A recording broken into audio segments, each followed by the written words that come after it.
Now, earlier this year, I kind of said Patriot League is kind of like the mid-major, and people took it as disrespect. Well, first of all, it's tough to say it's a mid-major conference when you're talking to the Army coach whose team was number 1 in the country at a few weeks last year. So I'll take that mid-major all day long. Both of Mitch's teams can't count out the whip stakes. Gone. Can't count out the chaos. Gone. He's not as good as 𝐶𝐗 𝐋𝐿. I'm sorry. That's a fact. I'm saying he's not. He can be so good next to 𝐶𝐗 𝐋𝐿 and Michael Sowers for the next 10 years. Yes, dudes. Yes, dudes. Yes, dude.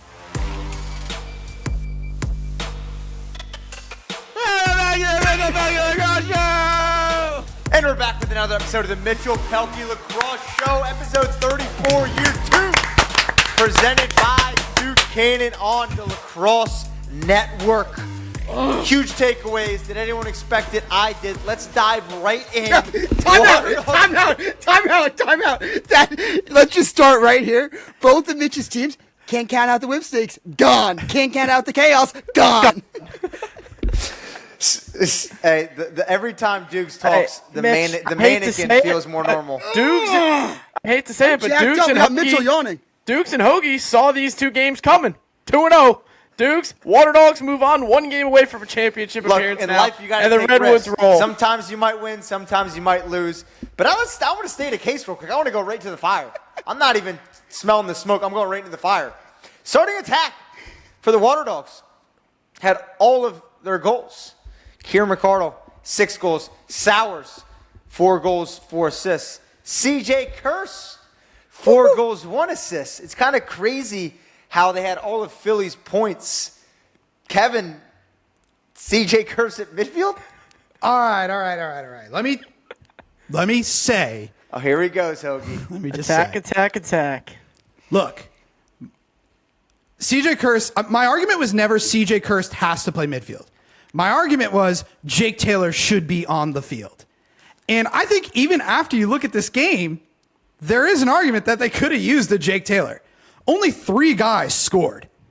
Luckily, it's 𝐓𝐇𝐄 𝐋𝐿𝐑𝐎, Michael Sowers, 𝐶𝐗 𝐋𝐿. If you want the most out of those 3 individuals, yes, you put them all at attack. But they didn't get anything from their midfield at all. And all I'm saying is if you had Jake Taylor in there at attack, one of those guys could have been your midfield guy, and you could have had a 4th scorer. Look, they didn't need Jake Taylor to beat the Whip Snakes. Will they need Jake Taylor to beat the Atlas in the semifinals? Do they need a Jake Taylor to win the championship? That remains to be seen. All I'm saying is they had a 17-minute scoring drought in the second half of this game. Would have been nice to mix things up during that time. Luckily, 𝐓𝐇𝐄 𝐋𝐿𝐑𝐎 was clutch. Didn't need it. He was able to score the 2 goals at the end of the game after they had gone pretty dry on offense. But look, I'm not saying switch it up now. You've made your decision, Bill Tierney. This is your attack line. You got to ride it as far as you can go. But I've never seen an offense that Jake Taylor made worse. Interesting. I've seen an offense that he makes worse, and it's this offense. No, it's like Jake Taylor being on this offense, it does look different, but this trio has finally found its form, and this is the trio that will lead you into the future. Going back to Hoagie's whole argument, this 𝐶𝐗 𝐋𝐿, even when he was playing midfield and attack, was not existing in the first 2 games. He's finally in his comfort zone. He is finally riding high. You ride this wave all the way through next season. This trio is unbelievable. But let me just go back to Kev's point really quick. And I want to say this about the midfield. You said you didn't get any production from the midfield. Coach T thought that was the best game from their midfield, actually. What do they have, 15 ground balls? I think my MVP, when you're talking about value brought to the game, who made the most impact from the defense to the wings to the offensive end, it was Zach Currier. He was my MVP, low-key. And I saw that TLN had 3 stars. How would you give it to the gritty guys? The Beyond Meat guys? Look. Oh, jeez. Here we go. We're starting early.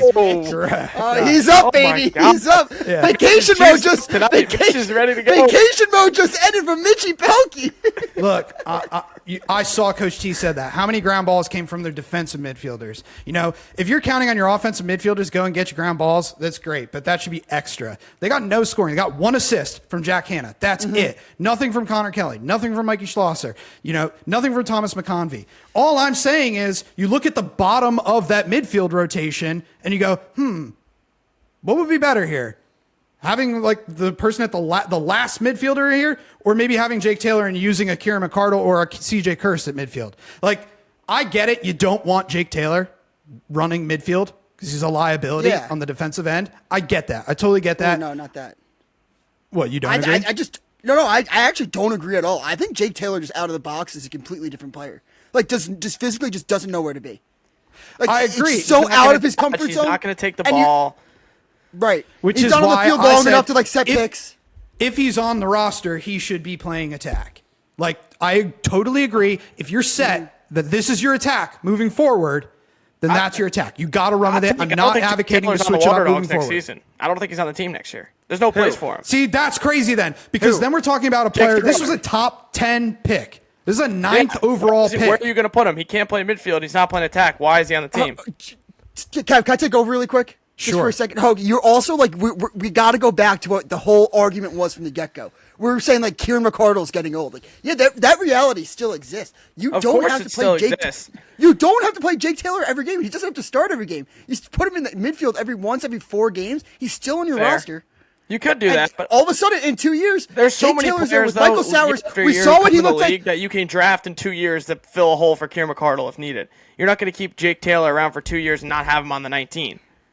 Dude, Jake Taylor is way better than you're giving him respect for. Yes, that's what he brought to this offense. I think he would be a stud on a different team. Unfortunately, this team. No, he was a stud on this team. He was a stud on this team. Yeah, he was so good on this team. He was the number 1 seed in the East. For him anymore. He's not as good as CJ Kirst. I'm sorry. That's a fact. I'm saying he's not. He could be so good next to CJ Kirst and Michael Sowers for the next 10 years. Yes, dudes. Yes, dudes. Yes, dudes. Yes, dudes. You draft that guy. McArdle.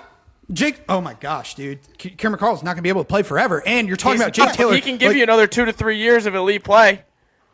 Look, if Kieran McArdle gives you 3 more years of elite play, you also win. Like, you're winning in any situation. You don't have to cut Jake Taylor. You can keep him. Worst case scenario, you got your freaking 3 trio attack that's going to carry you for the next decade. Let me pose this question. But if he's not playing for 3 years and you have him on the sideline playing, my goddamn mind. Let me pose this question. Kev, Dukes, if you're Coach T, what are you doing in this situation?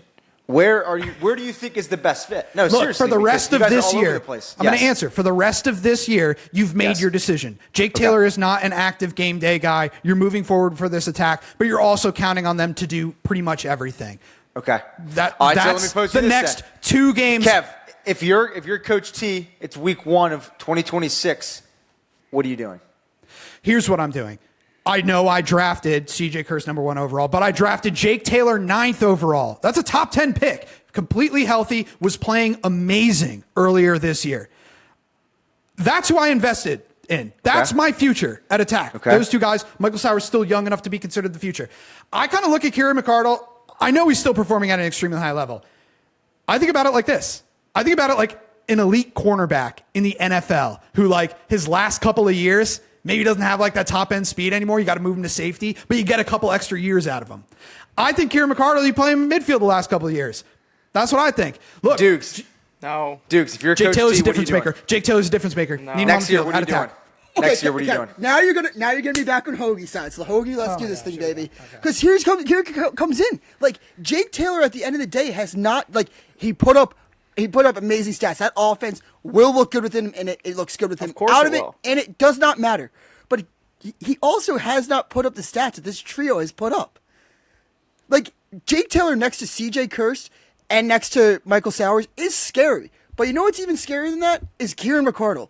And once you have a training camp for this trio getting rolling and a full season under them, I'd love to see what that looks like. Now, Kev, I'm going to go back to your side really quick. So screw you, Hoagie. Going back to Kev's side, I do almost think, and you almost got me, Kieran McArdle's trade value might never be as high as it is right now. And there's going to be some teams that are one piece away that might give up a lot of assets for him for a championship run. A team like that needs like a lefty, like, let's say, I don't know, like the Whipstakes maybe? Are they a team that could use him? Potentially. I don't know how much like, are the Whipstakes just going to keep... I understand both sides of your argument here. But when I'm looking at this objectively, like, Dukes, you just said it. Look at this attack, how scary this team looks. To trade Kieran McArdle away just because the trade value is as high this year for Jake Taylor, to me, is crazy. I think you ride this whole 3 attack trio into next year, a full training camp and a full season, and see how scary this team looks. let's not forget about who Kieran McArdle is to this Waterdogs team. The Waterdogs don't win a championship in 2022 without Kieran McArdle on this team. Kieran McArdle is an all-time Waterdog. Kieran McArdle, even this weekend, in a game where it was a 12-12 game with 2 minutes left, who scored those final 2 dagger goals to get you a playoff win? It was Kieran McArdle in the end of the game. Kieran McArdle, what he means to this team, he's the leader, he's the backbone. I know Sowers is the star, and Sowers is probably the best player on the Waterdogs right now. But if you're talking heart and soul of the team, true Waterdog, Kieran McArdle, no one's been more important to this Waterdogs team since the inception of their franchise, since that championship run, than Kieran McArdle has. To say to get rid of him, to me, is crazy. I love Jake Taylor. I think he's a guy who can be on any roster, and you plug him in on any team, and he's going to put up numbers. He's a great player. He's a stud player. To me, you ride Kieran McArdle for the next 2 or 3 years with this top attack line of Kirst and Sowers. You can find a Jake Taylor somewhere for 2 years if you need to replace him. No, you can't. Dude, you saying Jake Taylor just grow on trees is also crazy, but I want to ask you. You can lead a team in 2 years out of the draft. 100% you can. To get rid of Kieran McArdle for Jake Taylor is crazy. No. Jimmy Hogan, Crazy. I'm going to ask you right now. You said that you said to me, you said Jake Taylor should be cut next year, which is crazy. No, I didn't say he should be cut. Getting... He'll be on a different team. He doesn't fit on this team. Trade him. Get value for him. What team? Any team that wants to offer him. I think he can plug and play in a ton of teams. Then why did they draft him 9th overall, Hoagie? Why did they draft him if he's not a fit? He's not a fit. There's so many great players in this league. There's so many great players in this league. Year after year, you can find spots for players. You can pick up players. You see how many rookies are making an impact this year? Look at the Redwoods. The Redwoods are riding to a championship semifinal appearance right here in the PLL on the backs of 2-star rookies. Like, you can get guys year after year. Chris Cavanaugh was drafted after Jake Taylor. You can get guys in late rounds who are studs in this league. You can. Okay. Why am I going to take Jake Taylor? He does not have a spotted attack on this team. He is not a midfielder. I'm sorry. He can play in another team. He's a great player. There's not a fit for him on the Waterdogs. You got to trade him, or you can play him at midfield. But I don't see why you would move Kieran McArdle up to midfield just to 10 Jake Taylor down there. I don't think that makes sense. Last thing I'll say about Jake Taylor, and then honestly, we're talking way too much about someone who's not going to be playing in this playoffs. Honestly, I know. Jake Taylor is so much more. I love it. That's podcasting. He is so much more than the point total he had. First of all, he was the most efficient scorer this year, or third most efficient scorer after Dyson Williams and Xander Dixon. But that just shows what he can do on the crease. Secondly, it's what he does beyond his points. I tweeted the clip out, but Kieran McArdle and Michael Sowers were talking about him as an off-ball quarterback, and Kieran McArdle talks about him sealing the slide guy, and so the defense can't rotate and stuff. So sometimes the Waterdogs score goals where Jake Taylor didn't even touch the ball. And so that's something that goes completely unseen. Yep. So yes, are you getting the most? Are you ever going to get 6 goals out of Jake Taylor like the way you just got Kieran McArdle? Probably not. But you get 6 goals total from your team. Jake Taylor creates goals for everyone in the offense. That's what I'm saying. Creator. The Waterdogs maximized their attack unit. They did not maximize their offense, clearly, with their midfield scoring 0 goals. That's jacked fair. Up by Kev's argument. And again, right I love Jake Taylor as a player. He's a great player. It's not against Jake Taylor as a player. It's just the 3 guys that attack are better than him right now, and the 3 guys that attack are your core players. They have to be playing attack. Therefore, there is no spot for Jake Taylor. I think Jake Taylor would honestly rather be on another team than be on the 22 each week, not playing his natural position. You don't think he wants to be starting to attack somewhere? I don't think we got to answer the question. Answer that question. Yeah, I think he knows he's good enough to. Yeah, good enough to what? I would actually love to see. You want to know what I would like to see? I would like to see Jake Taylor. I think the best situation for him is either the Waterdogs without, like, Kieran McArdle gets traded, which, again, I think the Waterdogs are like an Aiden McGuire away from being absolutely elite. But that's besides the point. I would like to see, if he leaves the Waterdogs, I would like to see him with the Outlaws.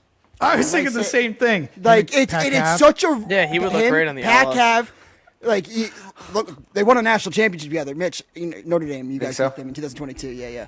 You guys beat them in 22, but then they won the next year. All of them say the Mitchell Pehlke goal is what turned them into a national championship contender. But, no, seriously, him in the middle of, like, Brennan, and you see, like, the picks that, like, Donville sets for them, and the off-ball guys, like, blanking, Dalton Young. I think Jake Taylor is the perfect fit. And I know it's, like, the easy answer, like, oh, he just goes to the stacked team, he'll be good. Like, yeah. But he's a guy that fills in the pieces. Here's a wider question. He's actually who like when Quint talks about like, oh, we got Bernhardt and we got Brendan O'Neill and then Pat Cavanaugh fills in the gaps. Like, no, that's actually what Jake Taylor would be when he's is Jake Taylor, like, not to make another football position analogy, but is the crease attackman the fullback of the PLL? Like, some people are like, we don't even need a guy like that on the team just because he's the Hunter, game's He's evolving. the Hunter Renfro or the what's it called? The kid from Georgia. Who is the kid from Georgia? Well, who else even? We talk about where's he? Okay, the PLL. Like, he gets his touchdowns. He makes his elite plays in big moments. Are you talking about white receivers? He's a national championship game-winning catch. Jake Taylor, twister against UVA, hero ball. That's my comparison. How many true crease attackmen can you even name in the league? I think it's really Xander Dixon is the only one in the league that has like I a think lockdown it's so job. important too. I think it's Like, so important. Think about how good Wes Berg was for years. Dude wasn't even rostered this year. Most goals in PLL history, right? Most Yeah. goals in a PLL playoff game. I mean, I know he had 7 in a game a couple of years ago, but not a playoff game. But yeah, no, I mean, a lot of teams I feel like are thinking we don't need a true crease attackman. Like the Jake Taylor's, he is such a rare talent, albeit highly specialized. Like this is honestly where it hurts Jake Taylor that he can't run midfield. You know, if there isn't that open spot for him, then a team struggles to find a use for him. But if you can make and carve that spot for him, like Jake Taylor is the one player other than maybe Xander Dixon who is worth carving out that spot. This sounds Look at crazy. Dyson Williams. I think he's like, do you think that the Atlas should bench Xander Dixon so that Matt Trainer can get more goals on attack? Yes, Kev. Yes, Kev. This guy's so good. This sounds crazy, and it's obviously not true because obviously you want CJ Kirst. CJ Kirst is a stud, but could you imagine, say they had won that Redwoods game out in Denver. Remember the Redwoods won an OT, which got the Waterdogs the 1 pick. If the Waterdogs had an attack line of Jake Taylor, 𝐓𝐇𝐄 𝐋𝐀𝐂𝐑𝐿, and Michael Sowers, and then had taken Andrew McAdory with the number 2 pick, what that offense would look like. That adds your midfield production, Kev, right there. If that would then I wouldn't have as much of a problem with Jake Taylor not being active. Well, then But they Andrew didn't get McAdory anything out of their would play. midfield. So that's the end of the story. I also don't think you do when your attack's that good. Like, you're asking your attack to produce if you're putting your 3 guys down there. You're like, you guys are our best players.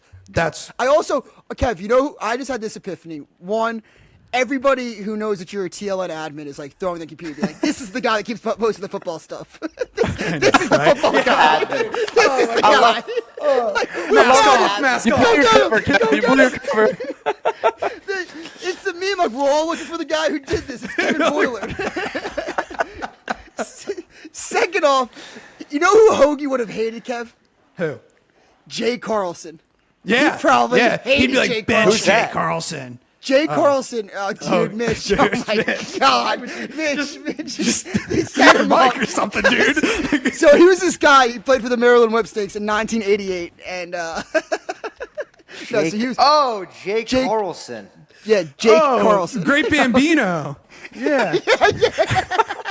I thought you said the Great Bambi. No, so Jay Carlson was the crease attackman for like all those great whipsticks teams. He's always the unsung hero. Like cleaned up on the crease, every ground ball put in the back of the net, had the filthiest hands. Honestly, was like the most crucial part to that offense. Some would say, and he was in between 2 MVPs, and I would say argue that bubble championship. Like he was the most talked. It almost felt like he was the most talked about player in lacrosse. Like Clark must have been paying him royalties, and.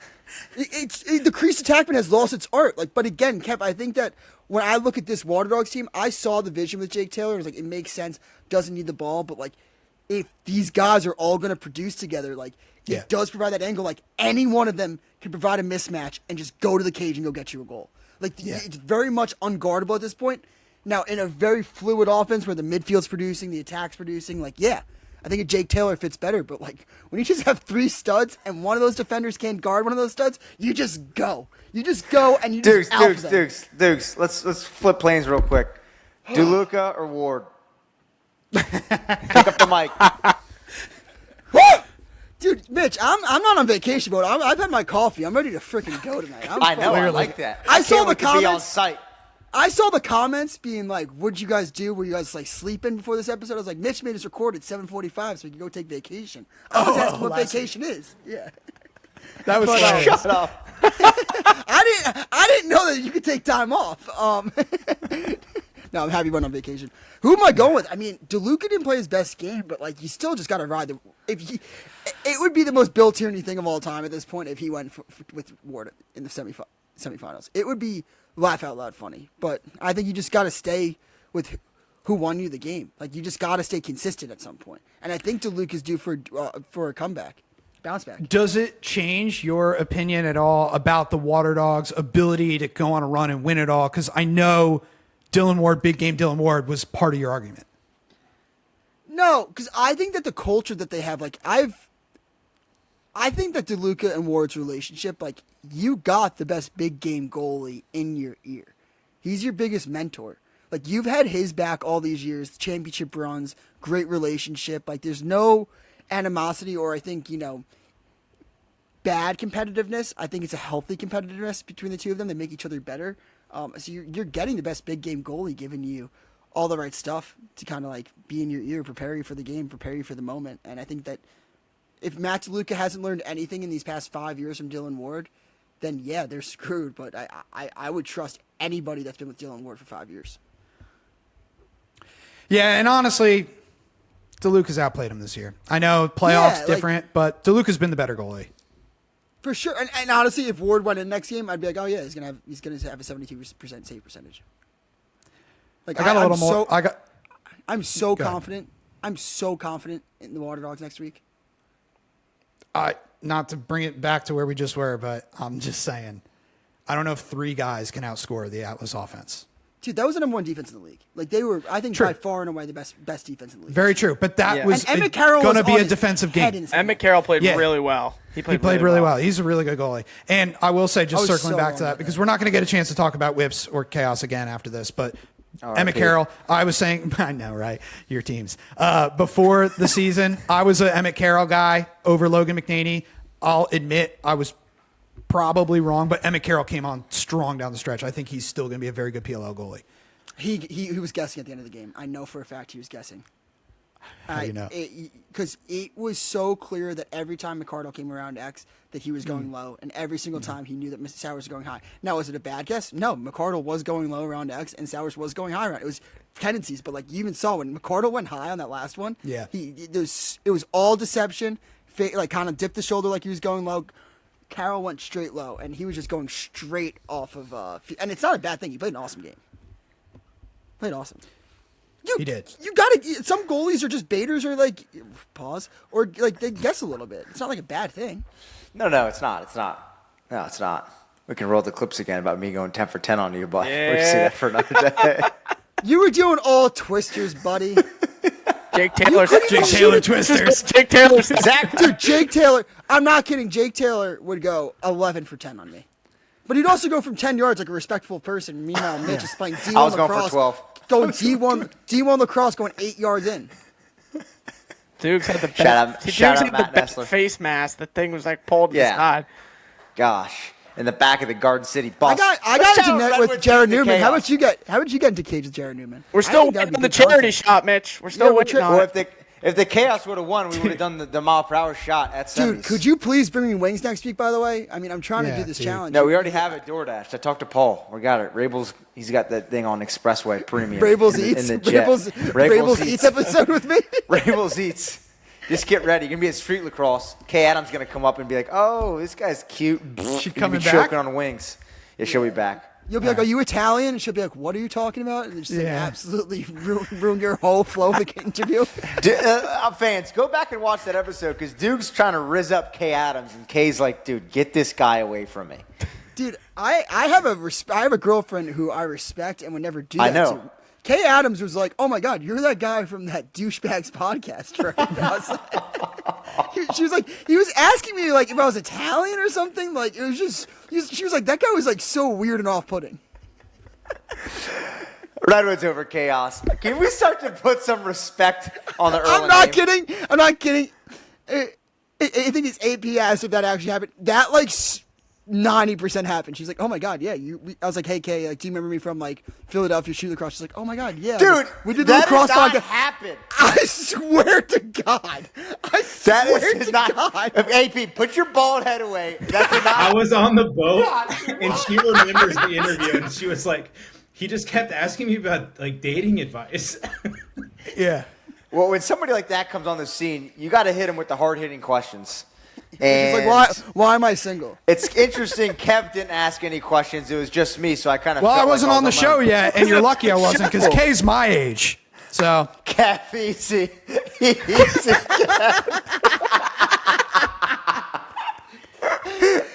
This episode is off the rails. Some hint at Risen K. Adams soon in street lacrosse. Oh, gosh. I can't wait. All right, Redwoods over Chaos. Put some respect in the Erlen name. I mean, how much to continue to say it? I told you a couple episodes ago, Chase will be the starting goalie for the Redwoods next year. Taty's smoking one. What else could you ask for? Hoagie, you've been a Redwoods guy since the premiere of the league. Can we chat about your squad for a little bit? Yeah, I mean, the Redwoods, that's 4 straight wins for the Woods. I saw Coach Kelly in Boston afterwards, after their big win against the Cannons, and he was like, I still don't think we're playing our best ball. We're playing our best ball of the season, but I still don't think our full potential is there. And, it didn't look great for the first half of that game, but, Andrew McAdory came on strong, really took over that game, and one of the biggest goals of the season was that TD Erlen goal, man down to start the fourth quarter. Massive goal. And then Chase Erlen was, unbelievable all game long. He's been shaky all year. The numbers don't jump off the page when you watch him play, but I'll tell you what, he makes timely saves. He was 60% this weekend. And if the Redwoods are going to make a run to the championship, if they're going to knock off the Outlaws here, it's going to be because the Erlen brothers have good games and play in big moments, or it's going to be tough for the Woods to do. Look, Chase is out here. He's trying to prove that he should be this goalie long term. I know, Mitch, you said you think he'll be the goalie next year, but Been saying that. he needs to have a good performance this weekend to really lock that down. Because the Redwoods really, the only question mark you'd point about them long term, right? Like everything's trending up. The only question you'd say where could they potentially upgrade would be at the goalie position. So, Chase is under a lot of pressure to really keep playing well. To say, hey, this is my spot, but put a lot of respect on the way Chase has been playing the last 2 weeks. TD's been unbelievable all year. He'll probably win Face-Off Athlete of the Year. And if you go to TD the last 2 weeks, Chase last 2 weeks with that save to seal it in Boston, 60% this week. He had that robbery on Owen Hiltz. That was one of the sickest saves I've ever seen. So, dude, was that a behind the back save? I had to go back and look at that was one because we didn't ridiculous. tweet it or anything. I found it today. But yeah, like Owen Hiltz throws like 3 fakes. Chase bites so hard on the second to last one or the last one, and then he makes the save like this. fell somehow. over. It's It was like, nasty. I got to go back and I'll make that into a post tomorrow. I promise. Mitch, have you talked to the roomie about this weekend's game yet, or no? Have you? Nah, you don't I was curious how you knew. How were you so confidently halfway? Like we were having the conversation about should he be benched for a week or two? Just like I think Duke said, like goalie is the only position you can just maybe switch it up just based on vibes and. How were you so confidently saying he'll be the goalie next year? I love how we have these conversations too. While Chase Because he Erlen, pays. we have these conversations about Chase Erlen while he's upstairs at Mitch's house right now. Yeah, he can hear us. He can hear us. Guys, Because he pays Mitch rent. I live with the guy, and I know who he is. This guy is the most dedicated athlete I've ever. Can we get him on the podcast, Mitch? Can we get him on? No one even offered. Yeah, you no haven't even one offered I've him to ever get lived on. with. He's had 2 No of one his I've games ever- the last 2 no weeks. one He's not I've even on the ever show. lived with. Not even Hoagie back in the Ohio State days is more dedicated than this guy. I mean, think about it. He's at the field every day coaching these guys at Hopkins. He's taking shots with these guys afterwards, and he's also trying to recruit the next dynasty to take Hopkins to a national championship while getting in his own work. I just see it time and time again. It gets me going. Yeah, I just thought that when I was saying you should bench him, it was purely based off the quarterback's vibes in the NFL, and I'm like, who's he practicing against? And I'm like, I see Mitchell. He's just throwing twisters from 10 yards out. I was like, this guy's not prepared for PLL shots. I was like, that's what I was worried about more than anything. It wasn't Chase's dedication to the sport. It was more Mitchell Pehlke. Mitch, any comment to that? No, I mean, look, at the end of the day, it's one of those things where I got the Rutgers goal to back my shots up. I got the Liam Entman goal to back my shots up. Do. So it's you do. Yeah, you do. Not to say I want to live in the past, but film speaks. Dude, I'm Numbers not lie, kidding. people don't. Yeah, dude. I mean, that Liam Entman shot put me on you. You didn't ever score on Chase, did you? No. We played him 3 times. I think I got stuffed 4 or 5. Yeah, so Kev, they played at the Shoe in the tournament game, and there was a weather delay. Nobody was there. It was the most depressing game you could ever watch. It was filmed from a helicopter, a blimp. You guys forget. But I think you at the score end of the day, I had an assist. Look, at the end of the day, you see the jersey in the background. I mean, I could walk this camera up real quick, make it happen. The frog also. Look, at the end of the day, let's talk realistic here. Okay. We're going to have Coach Joe Alberici on a little bit later today. I don't know the whole situation with Jackson Eicher. Do we think Jackson Eicher has the potential to take the Chaos squad on his shoulders next year? I'm really thinking deep into this thing. Kevin's shaking his head. I don't know why. You just 180. What exactly? We're talking about playoffs. The Chaos are eliminated. So curious where you're. Yeah, I was like, no, where is he going with this? Because I'm kind of trying to tee up the audience here, because we're going to have Joe Alberici on. We're going to talk Army. Do we think Jackson Eicher has the potential to hold the Chaos on his shoulders next year? I just think it has everything to do with his availability. Yeah, we don't know if he's available. Yeah, we don't know if he'll be available or not. But I will say, him and Owen Hiltz made a great rookie duo. But when it comes to rookie duos, I guess the Redwoods have the better one. Chris Cav and Andrew McAdory were the better rookie duo in that game. Yes. Both balled 100%. out. Both of them were great, both teams. But a couple of. What's up? I just want to. I don't want to go back to it, but if we're doing duos, I could also make the argument that CJ Kirst and Jake Taylor would be a better duo as well. Yeah, you're right. They would. They'd be a great duo. Thank you, Dukes. You're right. And they will be next year when they're starting on the same attack line.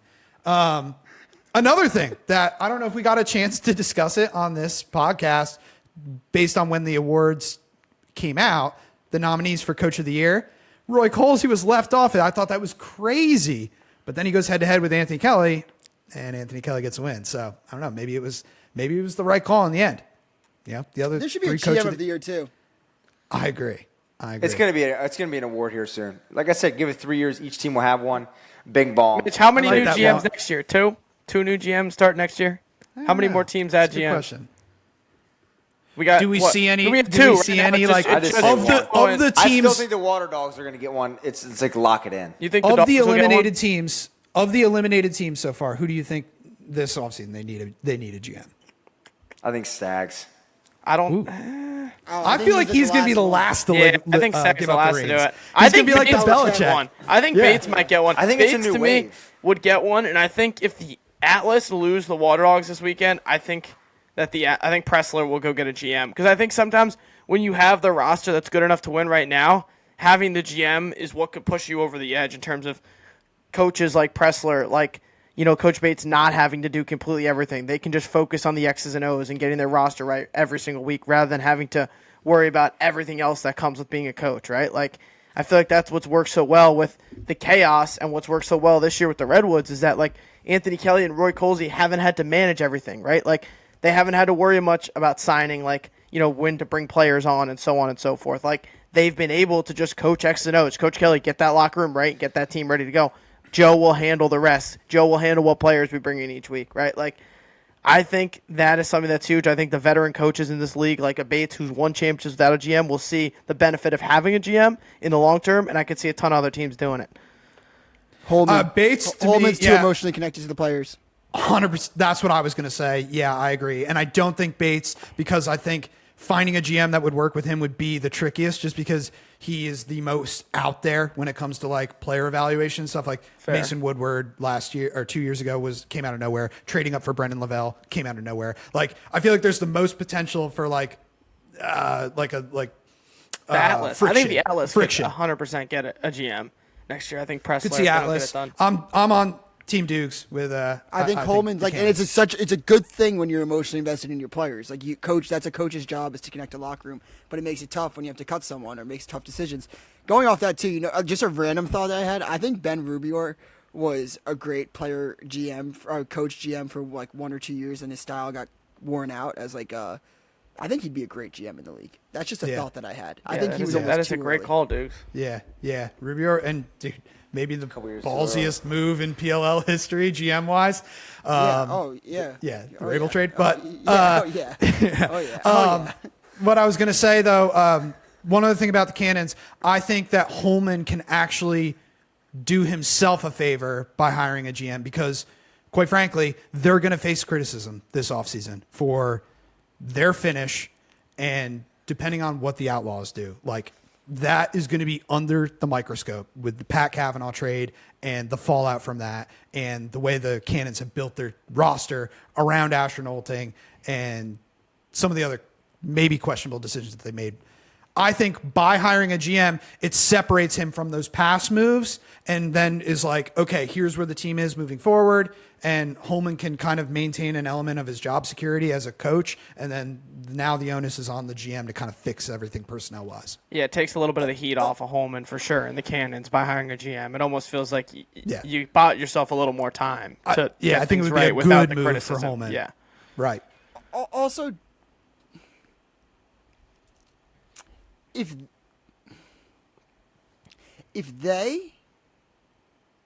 Mark, I don't know who's retiring or who's not. I know that Marcus is getting old. I know that Marcus is going to I don't know if it's out there, right? That he's going to be a father. I don't know. Yeah. Alex Austin posted Alex Austin a lot about it. She was getting pregnant. Okay, so I cool. think that's, I think we're good on that. I'll restart that. I'll restart that really quick. So, like, we know that Marcus is getting old. I'm not, like, breaking news there. I know that Marcus is, I think Alex's post about it, is going to be a father soon. I don't know if he's going to retire or not, but let's just say he does.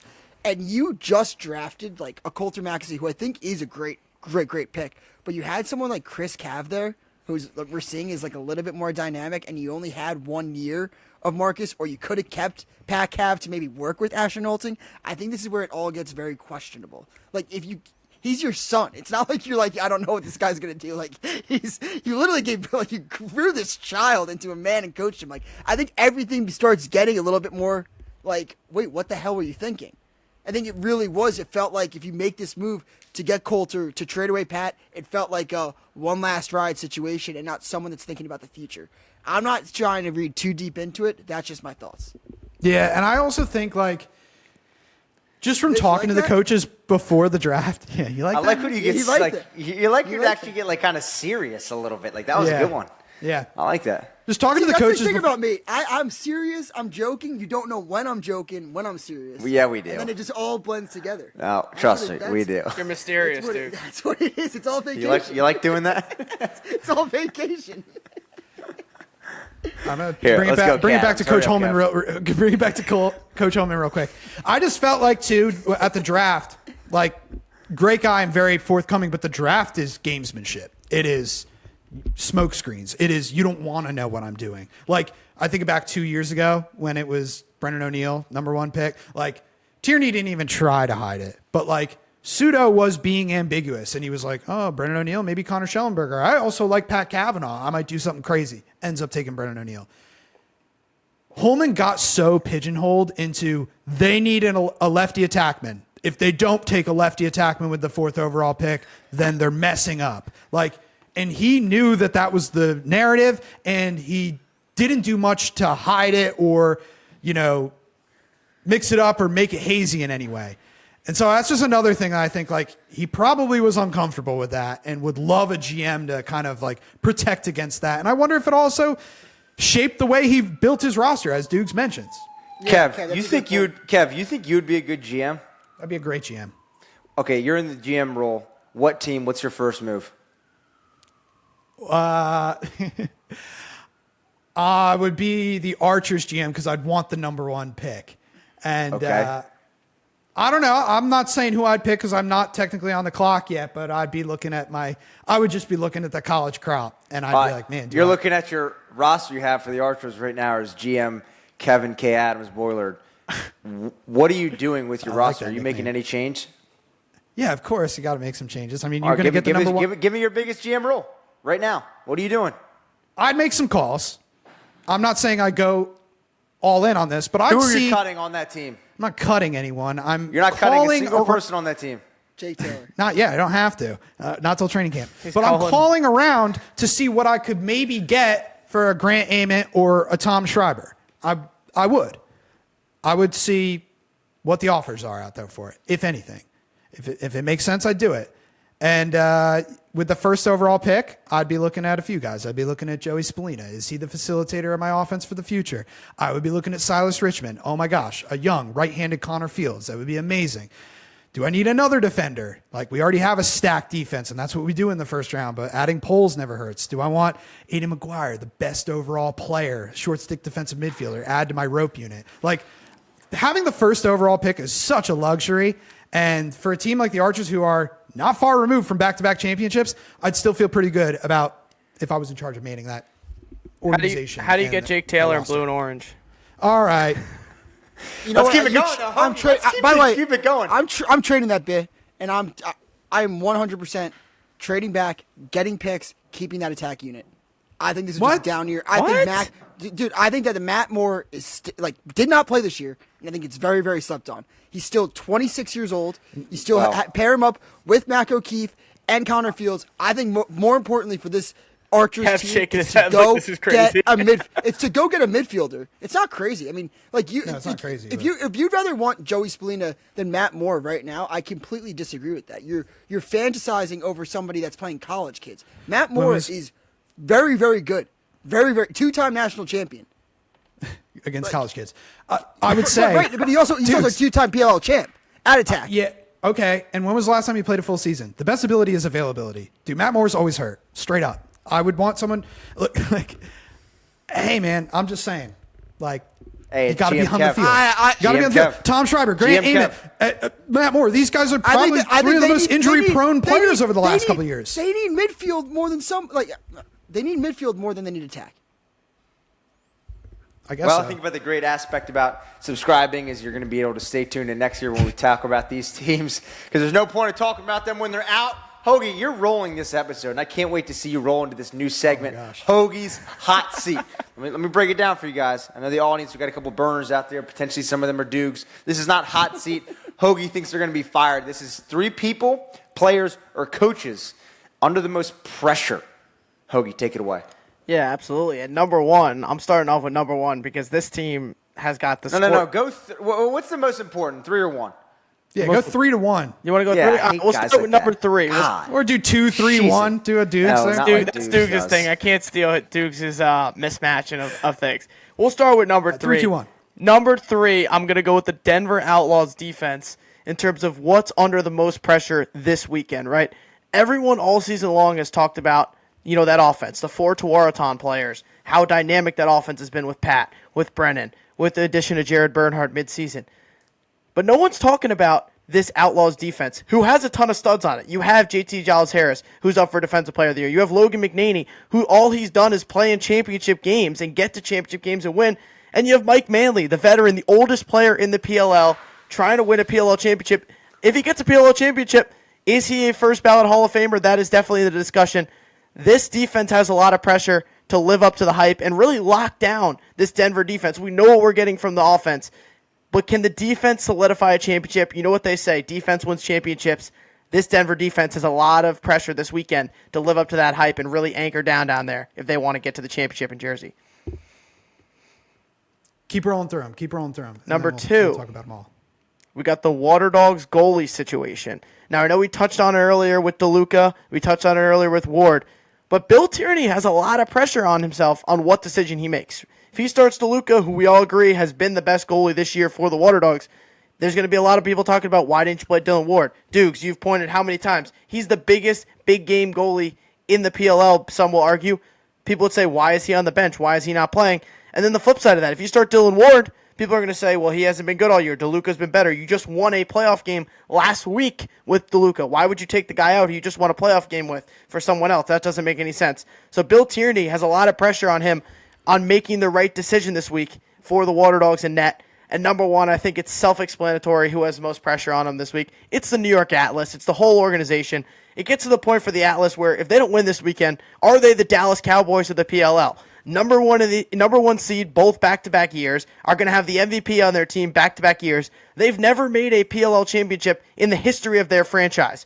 What more is it going to take for them to take the next step, to get to a championship game, to win a championship? What more do they need if they can't get it done this weekend? They clearly have the most pressure out of any team in the league, out of any organization in the league, to get to that next step. It's the New York Atlas. Those are my top 3 this week on the hot seat. And who is under the most pressure as we head into the semifinals in Philly? I like that segment. Mitch, any rebuttal? No rebuttal. I'm just going to go to Hoagie's last point, the most important. A young man by the name of Mitchell Pehlke, born in Cockeysville, Maryland on June 6, 2025, predicted the PLL championship. And I'm going to say it before because I've said it again. It's going to be the Atlas and Redwoods, and it's going to debunk Hoagie's theory here. The Atlas are going to win. They are the Cowboys of this whole situation. We've seen it time and time again, even back when Rabel was lighting it up with Baptiste and the boys when the league first started. I truly think this is the year that the Atlas are going to debunk it. They're not going to be the Cowboys anymore, but they need to win it this year. I mean, is that wrong? Yeah, it is, because the Cowboys won a lot of Super Bowls in the 80s and the 90s.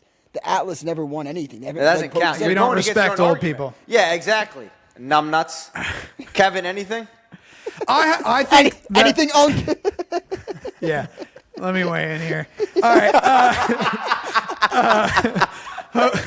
I don't have it. I think all of us agree that Atlas should be number one. Like, this has got to be the year for them. I feel like, and they are a snake-bitten franchise. They got to be feeling it. If I'm Liam Entenmann, I hope no games are going to overtime.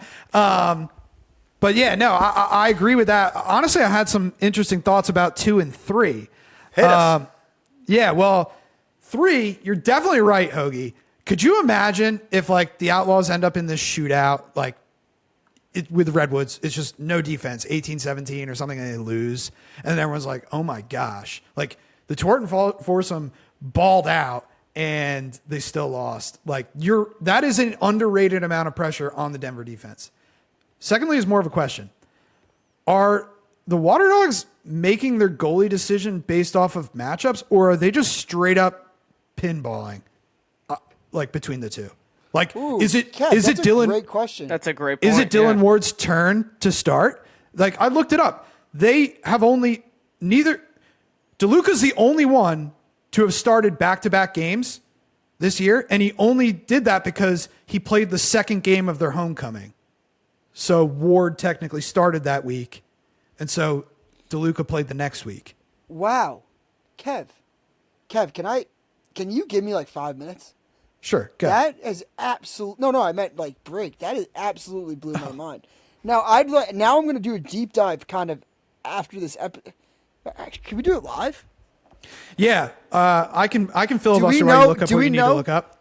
Do we know who played against? I think Hoagie mentioned that so the first time Ward, that they played the Atlas in Maryland at Homewood, DeLuca started a net, and then when they played the last in Boston, Dylan Ward started. So they both have. That tells me they're just going back and forth. They both played. Whoever's turn it is. Yeah. So you don't think it's okay? So who started against the Whipsnakes this year? So that was. Which game was that? That was the game in Nova, right? When they lost that first game. In that crazy comeback. Dylan Ward in Carolina, I think Dylan Ward started. No, that was the Atlas. Okay, so DeLuca started against the Whipsnakes in Charlotte. Yeah. And then he also played this past weekend. So and they didn't play. It looks like DeLuca started both games against the Whipsnakes. Really? But did that just happen to work out with the schedule, Kev, too, if we're going with that back and forth? Yeah, I don't know. I need it all mapped out in front of me. Yeah, I should have wrote it right, all same. out. Because Kev, that's a really good thought. Is it strategic? Are they obviously not in this one, but maybe it is they're saying to each other hey, I like seeing these shots against these shooters. Yeah. They feel like they have an upper hand. That is a question I have not thought about all year. You should take that to Lax Twitter before this episode comes out. Yeah. Ooh. Okay. This is your last chance this weekend in Philly, Mitch, if the Dogs don't win, to get Tierney to hit a frog. So you better be on your A game Monday. You better be on your A game Monday. You better be hitting a frog at Subaru. I already have a screenshot. Also, just going off that, a little plug for the PLL. I mean, that documentary video they did with that was Tierney, sick. that losing his wasn't that great? Amazing. Amazing. Also, shout out to the PLL. I thought that, I don't know if you guys took notice on this, but the Sports Center, it felt so nostalgic where it was the game recaps that they're doing, where it was the anchors on Sports Center recapping the goals, the players, and it was actually an integrated segment, not just a quick highlight of the Sports Center top 10. I mean, I think those subtle little things will do so many things for the sport of lacrosse.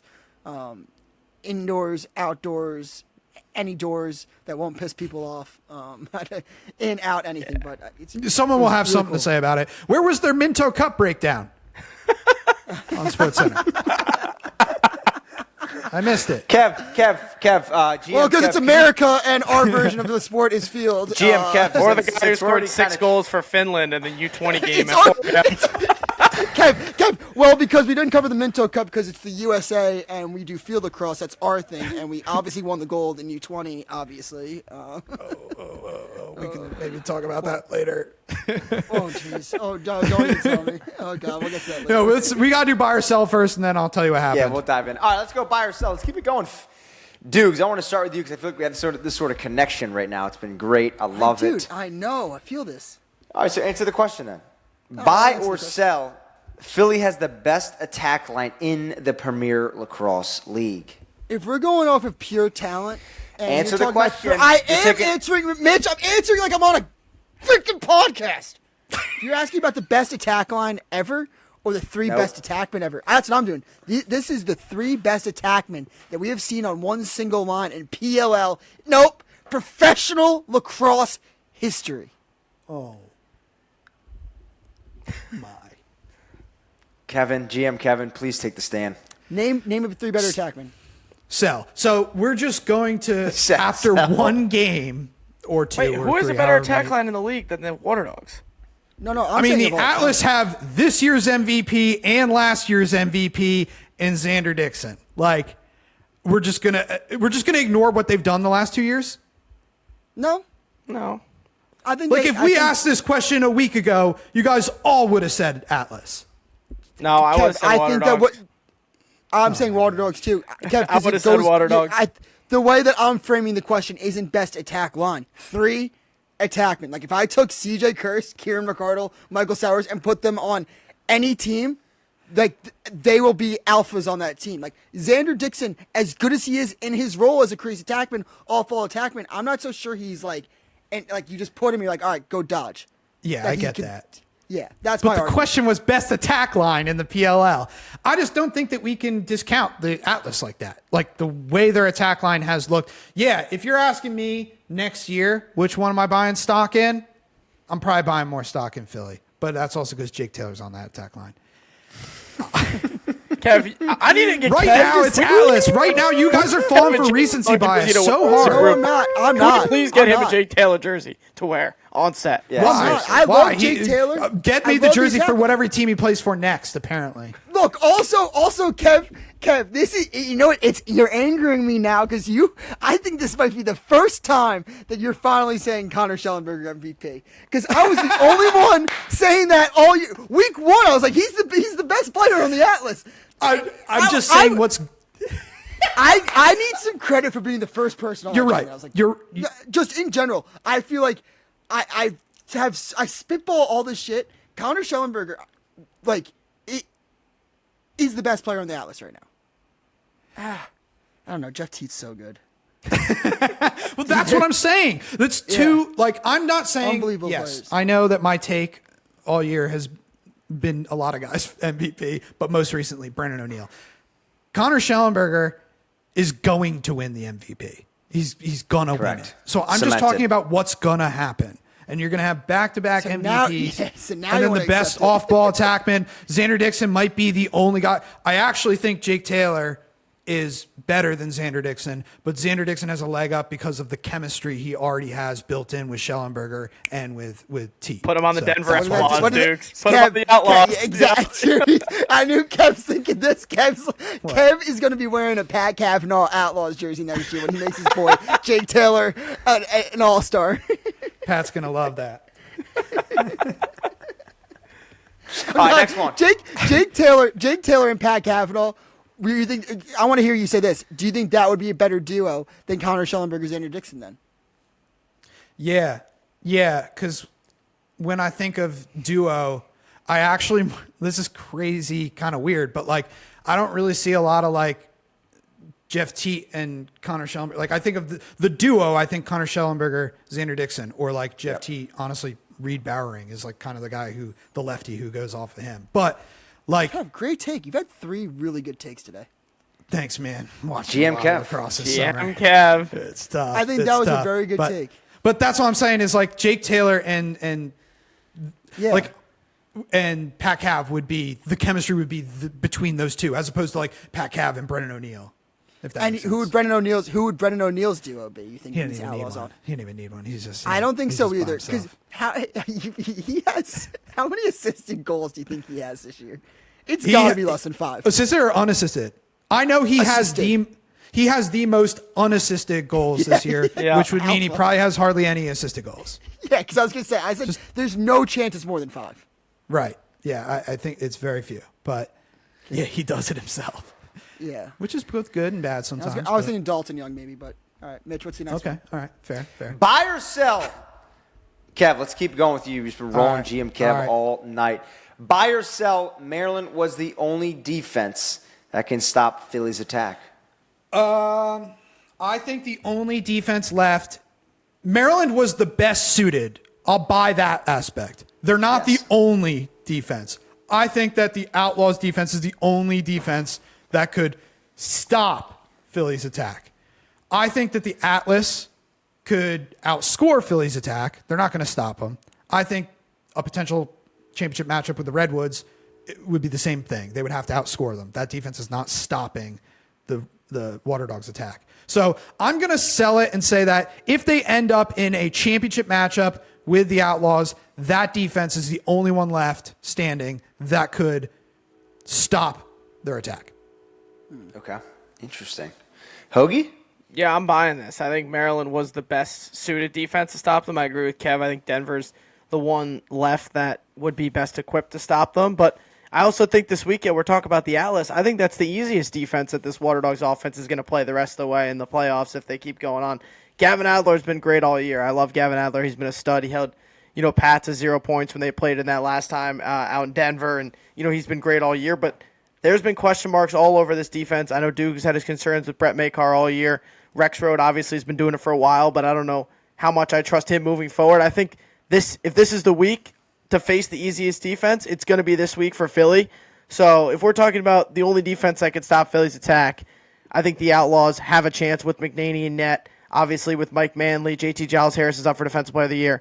But the Whipsnakes were the best equipped team to do it. The Whipsnakes were the team that on a blueprint had done it earlier in the year. We saw it in Fairfield, how they kind of shut them down after that first quarter. So yes, I'm gonna buy it. I think there's other teams that can give them a tough time, mainly just Denver. But I think Maryland was the toughest defense they would face on this playoff run, and now that they've gotten over that hump, I think the sky's the limit for this Waterdogs offense. Yeah, I just want to clarify one thing. I think that's very important about the Atlas, that it came to a kind of an epiphany this weekend. When you look at the best defenses in the league, they all have continuity to them. Like Maryland Whipsnakes defense has been together for quite some time. Same terminology. You look at the Redwoods. I think Chris Conlon's one of the most underrated defenders in the league, by the way. But like the Notre Dame guys, you got Fake, you got same terminology. You got the Chaos, been together for a long time, same terminology.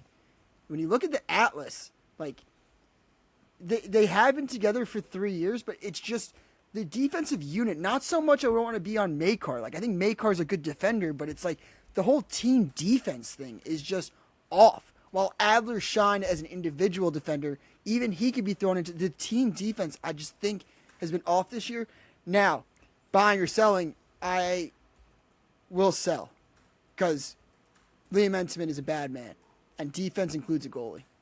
And I think that he's the good enough goalie that he can win you any single game. And again, I do think, though, if the Waterdogs win this one, anything can happen. Like, you get to the championship, anything can happen. One thing that was really weird, though, by the way, that I just think I don't want to dismiss. Anybody hear Kark keep talking about championship pedigree on the broadcast? Like, in what context? What did he say? He kept being like, the Whipstakes, you can't count out their championship pedigree. It's like the Waterdogs have more players in their championship team than the Whipstakes had. Mm-hmm. So I thought that was like, if somebody has that championship pedigree that like they know what it takes to get done, like Curry was playing like he had some championship pedigree. Yeah. I look at the matchups next week in this one, and I cringe because I look at Michael Rexroad. If he's going to be covering CJ Kirst is going to have a day. I do think that Gavin Adler might be better equipped to cover Michael Sowers. he might be the best defenseman to cover Michael Totally Sowers. But yeah, I look at Makar potentially on Kieran and Rexford on Kirst, and I don't like the way that looks. And to Hoagie's original point that, like, yeah, the Whips were the best equipped team to stop the Waterdogs, I think nowhere does that exist more clearly in a microcosm than that behind the back goal Kirst had, where he's going against the defensive player of the year and Matt Dunn. Matt Dunn's playing perfect defense for 8, 9, 10 seconds, and then all of a sudden Kirst can just hit a BTB. Like, yeah, I see what you're saying with that. Jack Hanna needs a big day. Yeah, he does. I've been saying that for a while. I would say another midfielder would have like really opened him up. You know what I mean? Total. I mean, so he doesn't have to get the pole every time. You know, that would be so. I agree, but also like McConvey's drop off since All-Star break, like he was on fire getting with point production, opened Hanna up so much. I think even Connor Kelly didn't really ever get going this year. I think Danny Logan's gonna take you out of the game, but I think that the Waterdogs midfield line can come alive in this game. I think they'll get their looks. We'll see. We'll see. I like Danny Logan. I like their LSMs, but they're after Danny Logan. Yeah. Do There's you some want to name anybody? Yeah, there's definitely some potential holes. Yeah. Dukes, I want you to take away this last one because just with where you are, just as a human being. Buy or sell, the Redwoods have the defense to shut down Denver's 4 Tortons. Look, Chase played great. No. I think the defensive unit's great. Like, again, I think Chris Conlon doesn't get his flowers for how good he is. Arden Cohen kind of being, like, banged up a little bit when you talk about, like, the down-low defense to the up top. Like, one of those guys is going to have a defender on them that can't do it. Like, I don't know. One of them is just going to get going. To shut down all 4? Nah. Give me the Outlaws. I honestly don't see any way that the Outlaws lose this game. It's if the Redwoods outscore them. I'm definitely... Like, it would have to be 21-20. I'm selling this one. And we should go back. I don't know if, Corey, you can play it or if you could just play it in live, or when the podcast is out. We should play the clip of Joe Spallina saying on this podcast, we have a championship caliber defense. Like, he said that. And now, okay, you're going against this Denver Outlaws Torton foursome. All right, thank you, Corey. He says he's going to play it in post, which I'm not saying that because you probably hear it already. But anyway, bad podcast. Get Kev saying that, too. yeah, keep that in. The team's loaded defensively. You guys, anyone knows anything about, the Redwoods you're going to start with the defense. And it's deep there. Last time they played, Outlaws went off, 18 goals. I think maybe the most they scored all year, and Pack Half had 8 points. So, no, I think that if the Redwoods have any hope, it's them outscoring the Outlaws. Huh. Again, I'm big. You know me. I'm a nerd. I'm a numbers guy. You're a nerd. I love it. Ask Joe Keegan. I've been getting sneaky stats from Keegs since 2019. You are the only guy on the podcast who has a stat named after them. Yeah, facts. Mitch probably doesn't even know. He's looking at him. No, like, he's not on Twitter. Wait. Yeah. Okay. Yeah. It's called that's Duke's why. percentage. It saves because of an excellent goaltending positioning. You're like, can goaltending positioning give you saves? Yeah. Like Chase Erlin, this year he's been a 50% percentage goalie. Like that's who he's been. He had an outstanding game career high last week. If he does that twice, that's an anomaly. I'm expecting Chase to be more closer to 50%, which I do not think is going to be good enough. Not on him, just to beat this foursome of the Denver Outlaws. Like, that's a tall task. The chance he's going to have to be an anomaly for them to win. The Woods are going to. It's just how good the Outlaws. What do you think, Hoagie? I think the Woods. Yeah, they're going to have. Chase is going to have a great game for them to win. They've won games this year, the Redwoods, with him being under 50%. But I think in a game like this, in a stage like that, you need to take advantage of the goaltender playing well. I think you need TD to be also well over 50% in a game like this. And then to me, when I look at it, I think the biggest key for the Redwoods is take advantage of the first 5 to 7 minutes of this game, right? The Outlaws haven't played a game in 30 days. You can say rest versus, rust. That's a thing. They could be well rested, shoot out of a cannon. We don't know what Outlaws team we're going to see in the first couple minutes, but the Redwoods have won 4 straight. The Redwoods have won 2 games since the last time we saw the Outlaws play, right? So the first 5 minutes, if the Outlaws are a little slow out of the gates, a little rusty, kind of feeling themselves, kind of getting used to the pace of play again, of playing an actual game. You can't simulate an actual game. I know they had practice last week, but it's not the same as stepping on the field against another opponent. That first 5 minutes, if you're a Redwoods team, is when you really need to jump out of the gate, score some goals, set the tone for the rest of that game before the Outlaws get comfortable. Because the Outlaws come out hot, and you don't take advantage of that moment, I think it's going to be really tough for California to win this game. Also, as good as TD's been this year, you're not getting an easy 60%. Absolutely not. Weirman's as scrappy as they come in this league. Besides Nards, I think Weirman's as scrappy as they come. Yeah, I think TD's going to have to score. He's going to have to create some offense too. Free goals. And he did last week. Mm-hmm. You need some free goals. That's one of the things.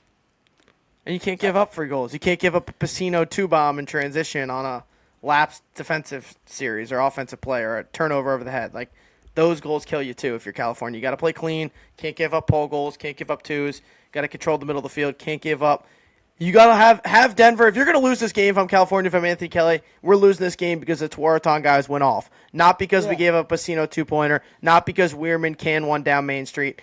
That is going to really hurt if I'm a Redwoods guy, right? If we're losing this game, if the 4 guys in the Tuaraton went off, you know what? You just got to tip your cap and say, they just have the talent. They're just a better team. And guess what? Point that thumb, Hoagie. I like that. He's learning, guys. We're learning. Yep. We're learning. Point there the thumb and say you're wrong. One of the best. One thing about the face-off, guys, that I'll take 1 second on is the 32-second shot clock gets a lot of hate. And one of the best things that I think came from it is I love how all the face-off guys have got to be an offensive threat. If you cannot stay on that side, even Stathakis, who's not like a Weirman, who's an athlete who can. He's athletic enough to he go to the screens cage and stuff all over the field. Yeah, it's all somehow you have to adjust, and I think it makes you more of a whole lacrosse player. And I love when Trevor touches on that he's they think that we're just these narps out there that can't play lacrosse. When Trevor shoots the ball, I expect it to go in every single time. You saw Nardella against the Waterdogs. He wins the face-off, gives it to Patra, and then he stays on and Patra gets the assist to Nardella. That's awesome. I think it's one of those underrated things that. And I think someone had it. I think the Cornell coach, Busick, was talking at the U20 when he's coaching. Charlie Raffa came up with this thing I'm not a Fogo, I'm a Fobo. Where it's face off Barry one, I think. Face off Barry one. That. Yeah. That. I remember that. Yeah. That I like how all the face off guys in the PLL are Phobos, not Fogos. True. And honestly, the rule that fixed it was the no long poles on face-offs. Right. Hoagie, you think you would have been a Phobo? A Phobo? I mean, I canned one goal in my career. I didn't go over, so I'll take that. I was going to ask him, goes he at War of the Shore? Do we get any goals at War of the Shore? I did get a goal at War of the Shore. I got the same amount of goals as Mitch at War of the Shore. How many goals did you have? Mitch had 1 goal. Hoagie and I had 5. You had Hoagie and I. You had 1 goal? And he had the only goal you had at War of the Shore. You made a highlight out of? Yep, that was it. Oh my God! Are you kidding me? Are you freaking kidding me? Look, Nestor's gonna have a field day with you in New York. A field day with you in New York. Do it. Hop in cage. I'll bury 10 on you like I did in Garden City. Squid. Let's go, buddy. Let's go. Come to the hometown. Hometown hero. Remember, Hoagie, how I asked him to come to my camp, and the guy's afraid to get back on his own property? Asking. I heard the kids asking. I got a story. I got a story for the podcast. Go. Did you roast the kids during your morning run? No. Oh. No, I didn't wake up. I went to a lemonade stand down the block from me today, 2 days ago. And some kid, I was like, how much for the lemonade? He's wearing a Garnish to the Cross shirt. He's like $1. I was like, how about 10? Doing my little bring back to the community, a little $10 made the kid's day. He goes, are you on the Mitchell Pehlke Lacrosse show? And I was like, yeah. He's like, dude, could you please take a picture and send it to him? And I was in my hometown, and I was just so defeated. I was just like, I can't do this. I was like, I cannot do this. You said no? A picture. I took a picture. I took a picture, pretended to send it to Mitch, but I was like, I'm not doing this. Oh my God. You gotta send it to Mitch. Dude, I would have fired him up. God. You did the right thing with the $9 tip, though. Yeah, great $9 tip, God. You're going to be a great husband, great father. I like that. Monday, September 1st, we're back in action, baby. PLO semifinals. If you're going to be there, look out for the Italian Adams, Kevin, Dukes, and Hoagie. We're going to be on site doing a show. Atlas versus Waterdogs, 12 noon. Outlaws versus Redwoods at 3. And then we have the Stars and Stripes games at 6 p.m. And fun fact, we have Joe Alberici and Joe Amplo joining the show right now. Let's go. And now we welcome onto the 𝐓𝐇𝐄 Lacrosse Show, Joe Amplo and Joe Alberici. Let's go. Is it safe to say, are we both Italians? Safe to say 2 Italians, 3 Italians on this thing? Yeah, that's definite. That's yes. correct. That's correct. That's what it's all about. You got to love getting the rivalry on the show at once. We're attacking it. Before we started, we kind of had some chirps back and forth about the 5 o'clock shadow of the hair. I think before we dive into the Stars and Stripes, I want to talk. I've obviously filmed with you guys in person. Amazing time. Thanks again for the opportunity. One of my favorite traditions I've found out about Army, Joe Alberici, I want you to talk about this. When the guys get there, bald heads, they take a picture with you. That's a huge tradition. Obviously, no one can tell who's who. When did that start? Did that start when you started losing the locks a little bit? No. I lost my locks long before I got here, Mitch. So, what we did is it actually was spun out of there was a definite good reason for it. We shaved their heads the day before. Moms and dads know what they look like with the shaved head, and it happens the next morning. So they were going to get their heads shaved the next morning. Now they don't have to deal with all of the hair on their neck and all day long during our day. So it was a little something that we've been doing maybe about 10 years or so. I like that. I like that a lot. I think for you, Coach Amplo, when I was down there in Annapolis making the full documentary on you guys, I asked you a question, and I still just want to see if you flip sides or not. Like, do you still think the Army-Navy rivalry is bigger than Ohio State-Michigan? I mean, you were on the sidelines of that barn burner of a game last year, Mitchell. So, I mean, it was without a doubt the craziest college rivalry I've been to, and I'll say it firsthand. I mean, the amount of fans and the excitement. So. It was sick. I mean, to do the story, to have the back end on you guys, and then to Iker to put the nail in the coffin, it's something that I won't forget. But for both you guys, kind of walk us through your sides of the story, being at your universities, leading up to a game and a rivalry like that. Joe, why don't you go? You've been doing it longer than me, pal. Yeah, I've been doing it a while, but I do remember back when I was in recruiting early on. I had come from Duke University where I'd spent 9 years there. They would ask me if the Duke Carolina game was similar to the Army-Navy game, and I said, look, that was a huge game for us when we were down at Duke, but the game that I remember is General Hagenbeck, a 3-star general, the superintendent of our school. He was in the substitution box, high-fiving guys as they were coming off the field. And I remember looking back, I didn't even know he had gotten there. And I said, look, no offense to the Duke Carolina game, but I'm pretty certain that the presidents of the college had no idea that a lacrosse game was going on a Tuesday night. And here we are, we've got our president of our school, 3-star general, in the substitution box, rooting it on. And it's I think that kind of sums it up in terms of what it means to both places. And it's special. I've had the, very similar to Joe, I've had the opportunity to coach in a gold medal game for the world team back in 2010, and coached the national championship game as an assistant. And I would tell you that the feeling around that Army-Navy game was greater, any one of them, you could choose any one of them, greater than either of those games in terms of just the intensity from the players, as well as just the feeling that you have as a coach. Yeah, I mean, same thing. I compare it to what Joe said, the USA-Canada rivalry and that intensity. You feel it leading up to it. You know it's going to be pressure packed. It's the sloppiest game you'll ever play. That's for certain. You watch the tape and you're like, what the hell did these guys choose to do? Nothing that we tried to tell them. But somehow they figure it out and they compete.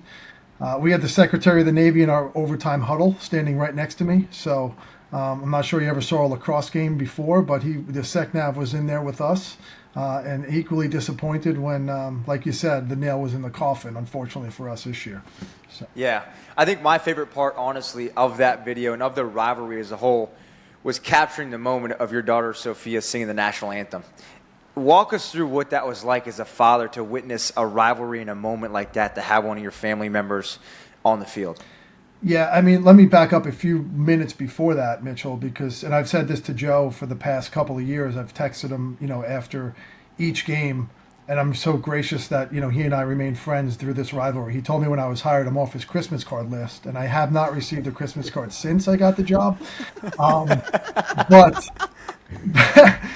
But my favorite part of the day, truthfully, aside from Sophia singing the national anthem, is just the conversation I get to have with Joe and his son Max before the game. And it's cool that Sophia did that, and it was brought tears to my eyes. It's one of my family's greatest memories. But the second person to give her a hug after that was Joe Alberici. And I think that just speaks to the respect that both institutions have for each other. When the two of us, while we want to kill each other and put fishes in each other's mailbox like our ancestors did, we have just utmost respect for what both of us are going through, which is pretty cool. Yeah, I love that. I tell you this, Mitchell. I don't want to put it on the comparison of what Joe was feeling, but just talking about it right there, the hair on my arms just stood up. Just thinking about that moment and how special it is. And then to have your daughter involved in the game, and she did such a amazing job. She's such a spectacular young woman, and I was listening to that anthem, and I was thinking of Joe and like being in his shoes, and how really unbelievably, I guess for a lack of a better word, just cool that is to have her singing the anthem and in front of 10,000 people and for the biggest game of the year. And how about this, Mitchell? Here's like the coolest fact I think that most of the world doesn't know is that Joe's daughter just finished up, plebe summer at Army, right? So that is a testament to his family as well. That's pretty damn cool. Yeah, it's cool, just a full circle moment, and obviously that's going to be able to happen to more kids upcoming here soon with recruiting. And the fun fact for you guys is July 1st is when you guys can start recruiting. Obviously, with the opportunity for these kids to go to school for free, but obviously you have to serve after is a whole different ball game compared to other schools. Do you guys feel like there is a major advantage having those full 2 months to be able to recruit before other schools? Well, I mean, it depends how you look at it. I mean, Joe and I would like a lot more free time in the summer. I think it's an advantage in the sense that we do get to know a lot of the young men that are interested and compete at the top of the sport. It's somewhat frustrating because a lot of these young men will decide to go other places, but we really get to identify the kids are truly interested in our institutions.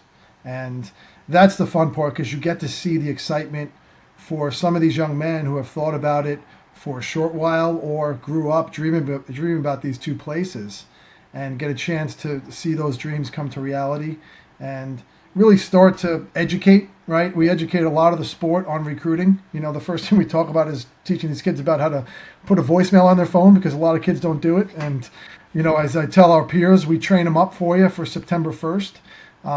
But yeah, I mean, some would argue it's a huge advantage. I think the kids are going to end up where they end up, service academies or not, and it just gives us a chance to really get to know the right kids for our institution. Yeah, I like that. I would say, right along with Joe there, you do have more time with them, and that they may give you the opportunity to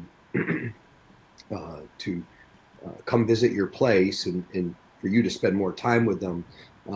Where otherwise, if we were in a September 1st situation, that might not be what they were thinking of. And what I would tell you about the young men that visit both of our places and their families is they're just quality people. Just to be entertaining the idea of a life of service or serving your country. You're you're cut above. And so these are the young men and that are coming to see us and with their families. So it is pretty intensive, and it makes for a long summer for sure. But that there are some great benefits to it. Definitely. And Coach, I want to stay there with you. Let's talk about Jackson Eicher real quick. Obviously an unbelievable rookie year. I feel like a guy that potentially one of the most underrated guys out of high school that really had a big stage and big name at Army. Can you talk to us about what it was like to coach a player like that? Yeah, Jackson, everybody will look at that senior year and an incredible senior year, but what I really look at is that whole arc of his career and his freshman year, he sat behind some real quality attackmen. We thought we had one. He starts his sophomore year, and he's really on fire in all of these scrimmages, and we were feeling like this kid is our best player, and nobody's really going to know about him because he didn't play too much the year before, and then tears his ACL, and that cost him his whole season. So he comes back in his junior year and has a great year, but even that senior year and the production, was well beyond I think what anybody was anticipating. So it's just a great story because it wasn't freshman year show up and he's our man. It was a slow build all the way through, and he had that remarkable year, and really a little bit surprised that he wasn't picked up. I understand that there is some chance that you take with a military kid and a graduate, military school graduate in the PLL, but he was assured to be playing this year because his first assignment is with us for 6 months, and but he ran into the right situation, played well, played confidently right out of the gate, and he had a remarkable year. So really proud of him. And Christian Mazer also had a really great year, and AJ Pilot played a few games himself before his duties with the infantry took over. So very proud of all of them, for how they continue to play at the highest level and excel. Definitely. And for you, Coach Amplo, we obviously just saw recently Zach Hayashi compete in the U20 games. One of the most buttoned-up cats I've ever met. Just filming with him in high school and then at your place in Navy. What's he like to a program like Navy? I mean, he's a difference maker just in our culture. His standard is the standard, and that's been true since day one. And that's hard to do at a place like this, for a young man to come in and raise the standard and the expectation. He's the model for behavior. He really is. He just does everything right. I mean, he's ranked number one in the military order of merit through his time here, which is not easy to do for an athlete, let alone an athlete competing, near the top of their sport. He's just a remarkable kid. He's on a plane right now somewhere across the globe, so I don't know what he's going to be like when he gets back, but we can't wait for him to get back. So I like that. Okay, I'll let Kev kind of hit on a little Stars and Stripes now. Yeah, so we got the Stars and Stripes game coming up on September 1st after the PLL semifinals. This is a game that's going to be broadcast live on ESPNU and ESPN+. Last year, I thought this was the most amazing surprise of the PLL playoffs. It was just awesome, great energy, atmosphere, awesome experience all along. But for the fans who didn't watch last year, what can they expect to see in this game? Well, you're going to see our nation's heroes. Going at it, and not all of them have been able to be playing lacrosse, and that's good for everybody on this podcast and everybody else in America. That's not all they're doing. So some things get a little rough at times, but what you're going to get is you're going to get some amazing intensity, desire to win, toughness, and physicality. So it's just some great men, guys who are at tip of the spear, and as a SEAL and as a Green Beret, and so fortunate, and I know Joe feels the same way, just to be part of this and to play a tiny little part in providing this experience for these great Americans, as well as the opportunity to showcase the Green Beret Foundation and the SEAL Foundation and all that they do for the families. So and then the PLL, that went well beyond what I thought it was going to be, in terms of just first class operation. I mean, the way they were treated, they were like a PLL player. So, you got to tip your hat to the Rebels and just doing that and at the highest level and making these guys feel great about what they were doing. And so it was a heck of a year one and excited for year two. Yeah, and I would just jump on that and say, these men are on the greatest teams on the planet. And that weekend, this is their team. And I was blown away by how engaged they were to that team atmosphere. In 48 hours or 72 hours of time with them, they tried to create a team and compete to win, which was fun to be a part of with these great individuals. The compete level was crazy. You're right. It was very physical. And I think they dropped the game ball from like a helicopter or a plane. So, yeah, they go all out for it. One thing that people maybe not realize is the identities of all the players is a mystery. Like there's a mystique to it. Can you explain to the viewers why that is? Well, because they have to, we have to keep them safe, and they're doing some really important stuff that the world doesn't want to know about, right? And we know it gets taken care of by these great individuals who put themselves in harm's way, and they have to make sure that they protect themselves so that they can go and do their jobs. And that's the beauty of it, is that it doesn't matter to them who gets the credit. They will do everything, like Joe said, at the tip of the spear, but they don't want the spotlight. They are the most humble and giving individuals that this country has to offer. And it's about them collecting together to become a team in that moment. And that's how they do their jobs on a daily basis. They lay down their lives and put themselves in harm's way for all of us together as a group. And they're just doing it as a lacrosse team, on next Monday. I heard you guys got like a ton of great feedback last year from the players and from the military community wider, more general. Can you tell us what some of the messages you heard, either from a player who played in the game or just someone who watched it maybe at home and reached out to one of you guys? Yeah, I know we had a real wide variety of collegiate experience on our team, and just for so many of them, it was, one of the biggest crowds that they had played in front of, an incredible experience, just being out there, and of course who they were representing, and as I had said, how for us the Green Beret Foundation and the PLL treated these guys.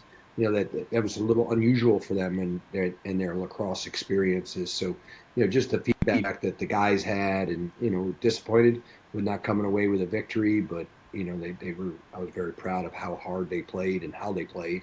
It's just that meant everything to me to again have a little tiny part of that great experience, great athletic experience that they had. And on our end, I mean the attempt to try and make the roster this year was incredible. There was over 70 players who have varying degrees of lacrosse experience attempted to try and make this roster this year. So there were some decisions made by the general manager. He will remain nameless. I certainly didn't make any decisions because I don't want any of those guys getting mad at me. So I'm going to point the finger on that one. And but I will tell you that the experience for those guys, they were blown away, and the expression of gratitude that they showed us as a staff, the Navy SEAL Foundation, the PLL, we were all just equally impressed with the weekend and the experience that we shared. And there was a desire for a lot of people to become a part of it for this year, which is pretty cool. Last question for me about Stars and Stripes, for now at least.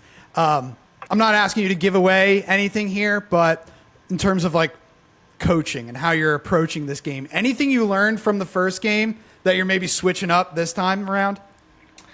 You would think that these guys will listen. They're not going to listen.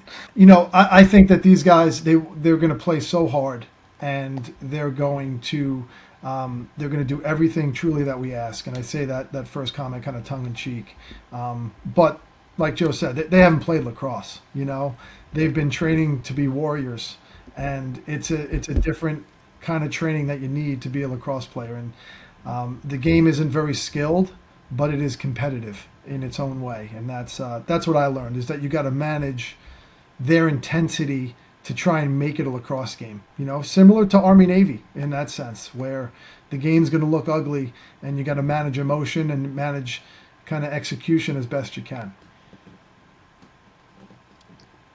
Yeah, I don't have a whole list of things that we're going to do different. I just want to give these guys our best so that we can provide a great experience for them and have them feel good.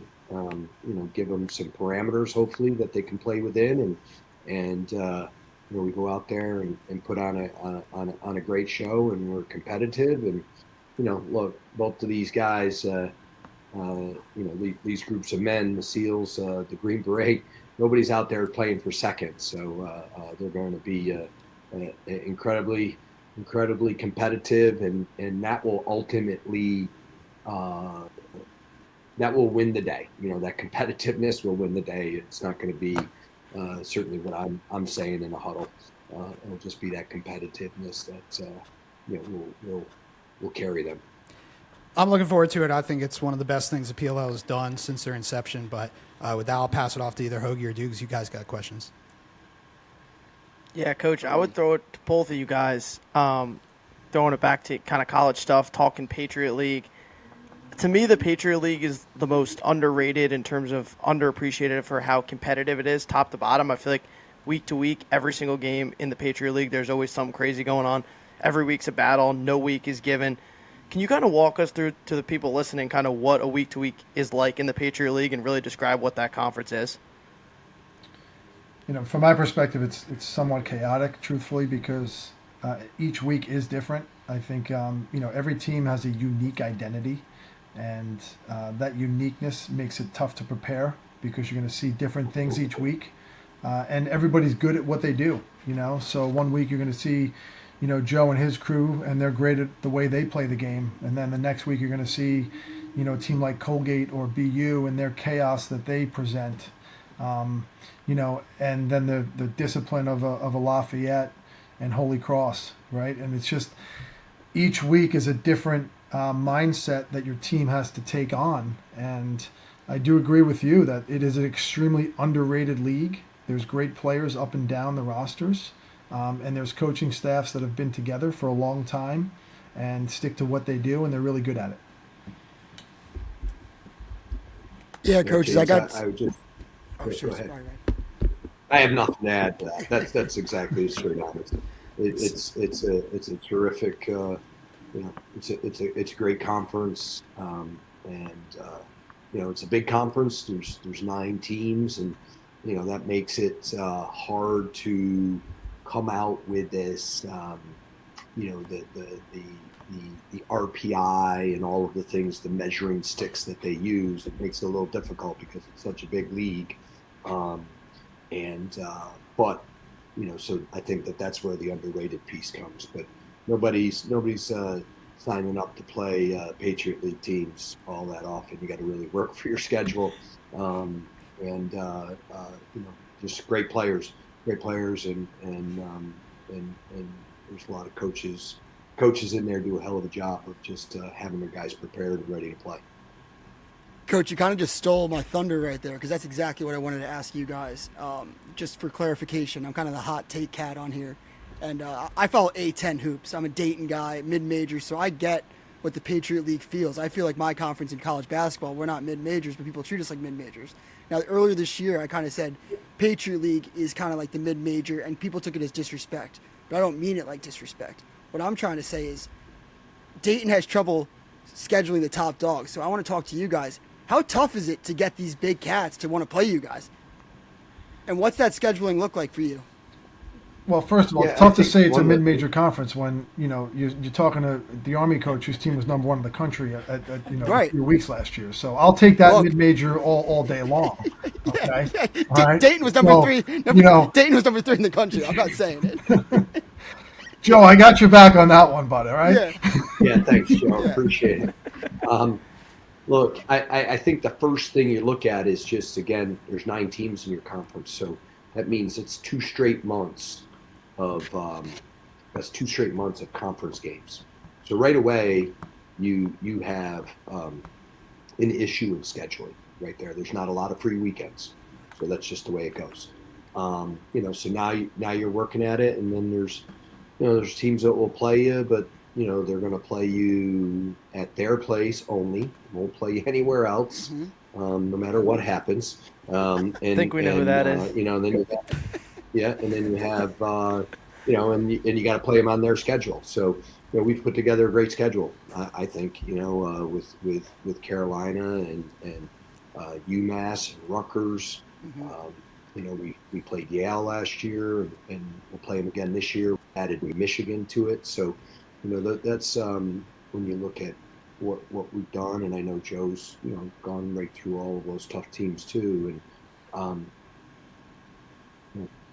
all you got to do is just win them all. That's all you got to do when you get in the tournament. Just got to win them all. And I guess going off that, I just want to ask you guys, because I believe strongly in this. This is kind of my two-parter with it. I don't think that actually Patriot League is a mid-major, because I think that the tournament needs to be expanded. And I don't know how you guys feel about that, but, kind of give you your platform for the case of expansion, and if you guys think the tournament should be expanded, why? I mean, listen, we would all love to have the tournament expanded. I think it would be great from a competitive standpoint. There are certainly more deserving teams to get into that event than are in it. But to Joe's point, you've got an opportunity to play your schedule. If you handle your business, then you'll have an opportunity to play in the NCAA tournament. Unfortunately, our sport doesn't grow, as much as we want it to. In our world, we've only got 73 teams, I think, in Division I. So we're a little bit over the limit, in terms of that. From a competitive standpoint, would it make it a much better tournament if, the 2 teams or 4 teams that were left out last year were in it? Yeah, certainly would. So, yeah, we'd love to see that, but it's going to be a tough sell with the NCAA, I can tell you that. One other thing I want to ask about, kind of on that related topic, Eamon McNaney makes a big point about this all the time. He says if they could somehow move the schedule so that they could play the NCAA championship at Annapolis, it would be the most electric environment possible. Coach Amplo, can you envision what that would be like? What would it be like? I can tell you there's a vision that's being worked on right now, so hold your breath.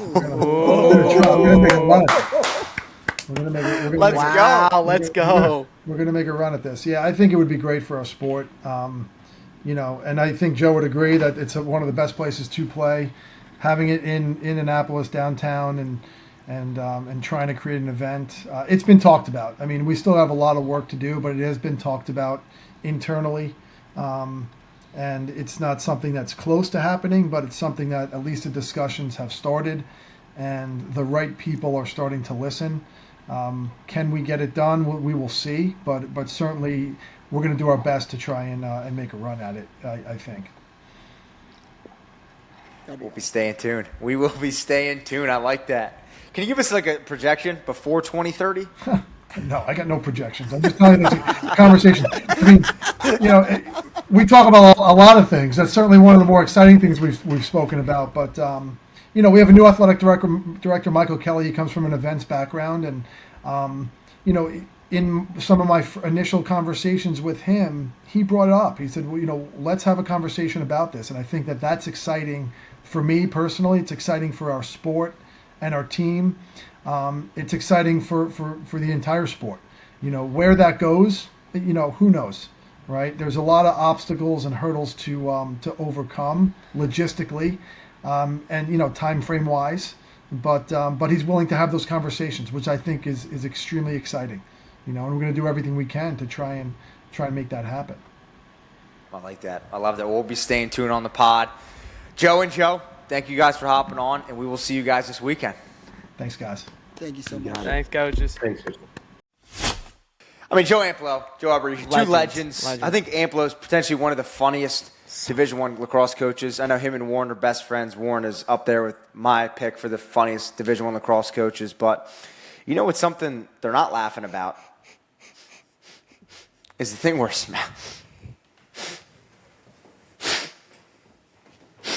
What is that? What do we got? You know I what do we always got got? it. Little Buffalo Buff Trace Trace? Buchanan. You know I always What got about it. a little of this? Ooh, Pomade little for Faco Hoagie's hair. pomade. Actually, it's gonna be pomade for Kev's hair when he sees Kay Adams. Mitch, you try Gosh, the here we go. you try the brand new Buchanan scent that came out. What scent was it? They're getting ready for Because the only fall. one I like is the Midnight Swim. pumpkin spice latte just dropped. New flavor. The for best thing fall. ever when you're in college and you got to do a kickstart. What about one of these? Ah! Oh, it smells so good. It just smells wonderful. Duke Cannon, work harder, smell better. Moment of the week. What do we got, Kev? You want to tell the fans what's our moment of the week? We're going to go overseas for this one, 13 hours away from do the we got? Eastern time zone What do we over in got over there? Jeju, South Korea. The Jeju, South U20 Korea. Men's Lacrosse Championship, gold medal game, USA versus Canada. All right, so just a little to let you know, set the scene how this happened. No shot clock in international ball at the U20 level until next year. Slow game, 1-1 at halftime. Canada starts putting them in the net in the second half, building a little bit of a lead. Late in the game, USA starts coming all the way back. It's 6-5 with 8 seconds left. USA scores a crazy goal to bring it to within one, and it all comes down to this. Brady Wambach wins the faceoff forward, passes it to Owen Duffy. He passes it off. The shot is saved. Grayson Manning, the Canadian goalie, makes his 15th save of the game. He was a freshman at Denver last year. I'm super excited to see what he does this year. That's your Duke Cannon. Work harder, smell better moment of the week. Canada, on the last play of the game, wins their first ever U20 championship. USA has won gold every single time at the U20 level. This is the first time ever that Canada has won U20 men's championship. Wow. Who was the kid that shot it? I can't remember who it was that shot it. It's kind of tough to see in the I mean, is it that in the funny? I just video. want to know, but like, damn, that's such a dagger. It felt like, all right, who are we blaming as a country? No. Yeah. Whose fault is this? Absolutely not. So as an American, who can we blame? Number I 22. can't quite see who it tell. was. Kev, can I ask a question, though? You said this is Sure. the first championship for Canada at the U20 level. Correct. How many championships have they won at the U19 level? U20, U19 combined. Canada had never won this level. Right, but so And U19 0? they never won at the U19 either. Had anyone won other So we than had the to U.S.? so we had to It was change. always U.S. So we had to change. So we had to change the rules in 2020 because of COVID to U20 for Canada to even get close to this. All right, says a lot to me. I mean, seems like a Mickey Mouse championship. Yeah, well, this will be the history last time it'll probably ever happen because Canada won because they played really good stall ball. USA beat them on faceoffs. They took way more shots. Everything about their game was just impatient and fast, and Canada just was super fine. Their first possession of the second half was 5 minutes long. Like, they were just chewing and eating clock. GCG. But in 2026, there will be a shot Sorry, clock program. installed at the international level. So this is the last time we'll ever even really see the archaic non-shot That just clock means the version of the USA is game. just going to dominate every time from now USA on. I will cannot dominate wait. moving I forward cannot pretty wait. much because, yeah. With the shot clock I era, cannot wait I'd till- be hard-pressed to find the USA not winning every Mitch, you time. want to go But with me? No, I just can't wait until the Mitchell Pehlke Lacrosse Show is live on site like College Game Day at the 2028 Olympics. Yep. And we got we got Dukes putting on like a USA varsity jacket like Lee Corso. We're gonna win it. Yeah, Does that not me get you versus fired up? Me versus Dobson. I know Dobson probably just paid Kev to talk about that Canada segment. I blocked Dobson after that game. I was wondering talking if we- so much shit to him. I was wondering We're if we gonna should maybe, honestly, get though, Dobson on. to get a Canadian on to just talk about this, like us, we're 4 American guys, and this is the biggest loss. USA had only lost. This is the 3rd game they've ever lost in U19, U20 history. They lost one pool play game to Canada years ago, one pool play game to Haudenosaunee years ago, and then this is the third game they've ever lost. So, like, and when I said it last time we were on the podcast or 2 episodes ago when we were breaking down the roster, and I was like, honestly, like, you know, USA is going to run away with this thing. Like, you looked at USA's roster, it was just so much better, like, on paper. But Canada just had a better game plan, and you know who the coach was? Team Canada? Gary Gait was the head coach of Canada. Great coaching win. Can he do it? Is it like a Kirst thing, or I don't know? Outstanding. He can only win without a shot clock. He can only win without a shot clock. He can only win without a shot clock. He's only won national championships without a shot clock. Yeah, he's used to the old oldies. Yeah. Look for the best shot. But that was fascinating, and some of the discourse that we've seen on Twitter since then has been really interesting in terms of, you know, a lot of people condemning the whole player development in America. I don't think that was the problem. Like, Canada was playing stall ball to keep the ball away from the very talented American players. Like, it wasn't a player development thing. I'm so happy that you said that too, because if anything, look, I'm not going to act like I watched any other game besides the gold medal game. I'm not going to pretend that I know who's going to tear it up for Roanoke College because they played for North Korea in their World Championships. But what I will say is that, like, what my biggest takeaway was from this whole thing was that, like, USA players are adjusting to playing lacrosse with a shot clock, not without a shot clock. They're not used to playing a team that will be like, no, we want to slow this thing down. Like, it's you could just going tell, towards you could just tell that, like, it's going towards a faster paced style. Yeah, like, and when they met in pool play, USA jumped out. They were way ahead. And then Canada came back. It literally went the opposite way. And then USA won the pool play game on a last second save by Patrick Jamieson. So the two games went opposite directions. And I think, like you saw in that first game, like, yeah, USA can put it on them. They have the talent to do it. But when Canada started to figure out, like, all right, this is how we beat USA, they just had a better formula, a better game plan. And credit to those players too. They balled out. Jared Masnick on Canada was incredible. Peterkin was also incredible. And of course, we shouted out the goalie, Grayson Manning. But, like, Little John, they all balled out. They played great. No disrespect to any of those guys, if any was taken. I'll throw some at them. I'll throw some. I don't know. I got into. I didn't know if it was TLN's post, but I was in a comment war. I was in a comment war with Canada the past couple days. I called their championship a Mickey Mouse championship as a joke, and it just, like, I've got Canada kids in my DMs. I've got the 51st state coming at me. I mean, the Canadians deserve their victory lap. They should be saying all of the things that they're saying. I know. I'm just trying to troll so bad. It's so funny. I just vehemently disagree with the whole condemnation of the club lacrosse structure in America because they lost by one on a last-second shot. It's a shot in a for game the first where time ever. Yeah. And not to mention, like, we should talk too, like, just a little bit about the roster construction. Like, Canada looked like a bunch of grown men. Like, USA had 4 or 5 high school kids on the team. Like, this is a U20 team. Go up to U20. You don't need Brendan Millen and Anthony Rao. Like, those guys have never played a college game, and it looked that way. They're going to be great players. They're going to be amazing players. I get it. You want to give them their chance to play for the national team, the U20 level, but, like, you can't tell me there aren't a dozen freshmen and sophomores in college who just finished those years that were more equipped to play that physical of a game on that stage. That's all I'm saying about that. But I like it. Kev, GM Kev, we're on to something here. Kev's just been really showing out here. And Kev, we're going to stick with you with start, bench, cut. Start, bench, cut. We're going to go, what do we even call them here? Mascots. But they're lacrosse related. Lacrosse mascots. We're going to go with lacrosse mascots. We're going to start with Brutus the Buckeye, The Ohio State University, the best university in the state of Ohio. I can't imagine going to any other school.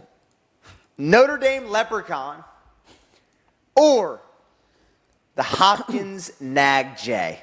Start, bench, cut. Kevin, at 37 years old, what do you got? Dude, all right. First of all, we're imagining them all with a lacrosse stick. So these are their ability to hold a lacrosse stick, too. Because we saw Notre Dame came out with that new logo with the football. And apparently they're coming out with one for every sport, which means there will be a new Notre Dame logo with a lacrosse stick. I think that's awesome. Nice. I am going to bench Brutus because I'm assuming the other two people on this podcast, or two of the other people on this podcast, are going to start. So the other two will cancel that out by cutting. And then between the other two, this is really tough. I'm going to bench the Notre Dame Leprechaun.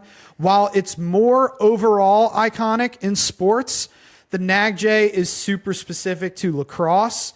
And I think a logo of him holding a lacrosse stick already exists. So that deserves, in my opinion, the respect to start. So I'm starting NAGJ, benching Notre Dame Leprechaun, and I'm cutting Brutus. Easiest cut of my life. Hoagie? I mean, I don't even think this is a question. You're starting Brutus Buckeye. I mean, the guy... Media member. Iconic mascot in all of collegiate athletics is Brutus Buckeye. And him with a lacrosse stick is unbelievable. I got a sweatshirt in the closet with it on. I saw a mock-up of a helmet with the Brutus with a stick. Looks sick. So I'm starting Brutus. That's easy. I'm benching the NAGJ at Hopkins. I think if we're talking strictly lacrosse-related, the NAGJ is the most iconic lacrosse-only logo in terms of mascot. Like Brutus, we're talking all of college athletics, is iconic. But if we're talking just the sport of lacrosse, the Hopkins Blue Jay with the stick is iconic. Mitch, you have the shirt with the frog with the stick. And then I'm cutting the Notre Dame Leprechaun. I love the Notre Dame Leprechaun. I think it's a great logo in terms of collegiate athletics, but I haven't seen it with a lacrosse stick, so I don't know what it will look like. I guess we'll see when that logo comes out soon, but starting Ohio State, benching Hopkins, cut Notre Dame. Dukes is starting Notre Dame, probably. I'm starting Notre Dame. I'm going next. I'm starting Brutus I the knew you were going to Buckeye. wait for me. I knew you were going to wait because he knows. I hate this guy so much. Start Brutus Buckeye. It's just iconic, guys. If you've ever seen the Brutus with the stick in his hand, get out there, get on Safari, start clicking images. You'll find some great stuff. Secondly, I'm benching the Naghead. Classic. You can't, it's just like it's, before it's, look at that. Look at that thing. Looks like Rabel back in the day, hitting a two-banger. And then I'm cutting the Come on now, look Notre at this Dame logo, Mitch. Come on, look at this thing. Two-banger. Was that your unreal. nickname? It's used to call me two-banger Pehlke. Yeah, because you'd only bang twos at the bars. Take that out. Immediately take that out. Immediately. Keep that in. Corey, I'll watch this episode and please, Corey, please I will keep it fucking in. walk up to New York and choke you out. Keep it in. Yes, that's my start bench cut. Dukes? Dukes is teed up right now. All right. Corey's loading in. Look at him. I'm benching the NAGJ. I mean, it's just so iconic. You can just picture that thing with the baby blue, that Johns Hopkins blue, holding the lacrosse stick. I'm starting the Fighting Irish. I think it's the best mascot in all of sports, and I'm cutting Brutus. He looks like a cracked acorn somebody glued a dumbass smile on. Just a hollow nuthead bitch whose whole job is dancing around to distract people from Ohio State choking when it actually counts. Corey, cut that too. All right. Hey, I'll tell you what, Mitch, we went 2-1 against the Irish in our time in Columbus. That's all I got to say. How many national... no natties? No national championship, just a plus record, baby. I like it. Corey, now for what everyone's been waiting for. People say I don't know ball. Well, we're about to find out. Ball knower. And Corey, before you state the question, can you please update us on the rankings? Yes, before that we have an update from AP. Oh my God! What type of? Okay, what is this now? I think he's like the principal back in high school showing up. I know. No, he's like the guy from like Squid Games that only has a voice. Yeah. You forgot we gotta distribute the ball knower points for the Play Lax Day submissions from the guys. Well, didn't everyone? Hey, shout out to everybody, but I'll say Hoagie, I think, posted 3 Play Lax Day videos. Yeah, so it I was gonna fired up. go- It's Play Lax Day. I love lacrosse. There's Yeah. some what is it? Insider Insider trading. trading. Jesus, There's some get off vacation mode. Insider trading here, Dukes. Watch this. We'll give Hoagie 3 points because he's a Collusion? squid. It's Like the SDX Sam? That's not going to happen. I was going to say Dukes pulled out a surprising entry, found a women's stick on vacation, and then posted it, which was just a comeback of the century because I just thought he was just going to get smoked. Everybody was going to get a point but him. He pulled it out. Mitchell had a great video with the intern, and it had a sign that said Play Lax Day. Collab went great. Kevin was glued to a cement wall with somebody throwing a lacrosse ball in his I give you face. so much respect. Yeah, which was sick. And then Hoagie had the nothing but net challenge, and then like a couple more. And Yeah, what guys, else did you post, Hoagie?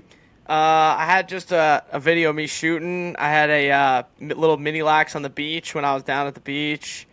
And then, the nothing but net challenge. I actually got out to 50 yards, which was actually pretty good, Mitch. I don't know how deep we used to get back in the day, but Yeah, that is deep. that's pretty very deep. Mitch did not get deep. I'm telling you I this got right that now. deep. He did I not got that get deep. He So- gives All right, it so his what's the all. updated He's standings? like, Yeah. I still Updated want standings. Hoagie to have a half point though. I still have a half Yeah, point. and this isn't a pity point for Hoagie, but Hoagie's getting the point. Hey, I'm off the more half point. than Let's one, and go. also had a lot of good lead-in promo. Hoagie did the work, and it's paying off for the boy. I appreciate it. I appreciate it. I had 2 videos. You did post the second one. What was the second one? The Jared Newman the shooting Jared Newman challenge challenge. from the And then 20 and then I training found a camp. stick. Yeah, but it's And then Play I found Lax the stick. Day. You're supposed to play lax on the day that you play Look, lax. I think you're supposed to promote the sport more than anything because some people can't really play the sport even though they really want to. So I True. played it, I promoted it, I did everything possible to play lax today. You did. Everyone, big thank you to everyone on the podcast and everyone out there that got involved. So, what's the score? All right, so with that, I'm still in we- last, so it's all right, Mitch. Hoagie's in Your last. pity points are still ahead. Hoagie's got Pity 1.5. points. He's got 1.5. Dukes has 3.5. Mitch and Kev are tied at 5.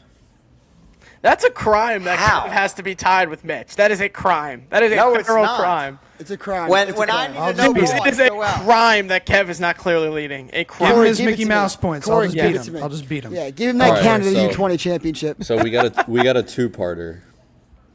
Perfect. Oh no. Mitch just lays back because he can't Google both parts. With Stars and Stripes coming up, we're keeping it in the no. world of Coach Amplo and Coach Alberici. All right, two-parter. Here's part 1.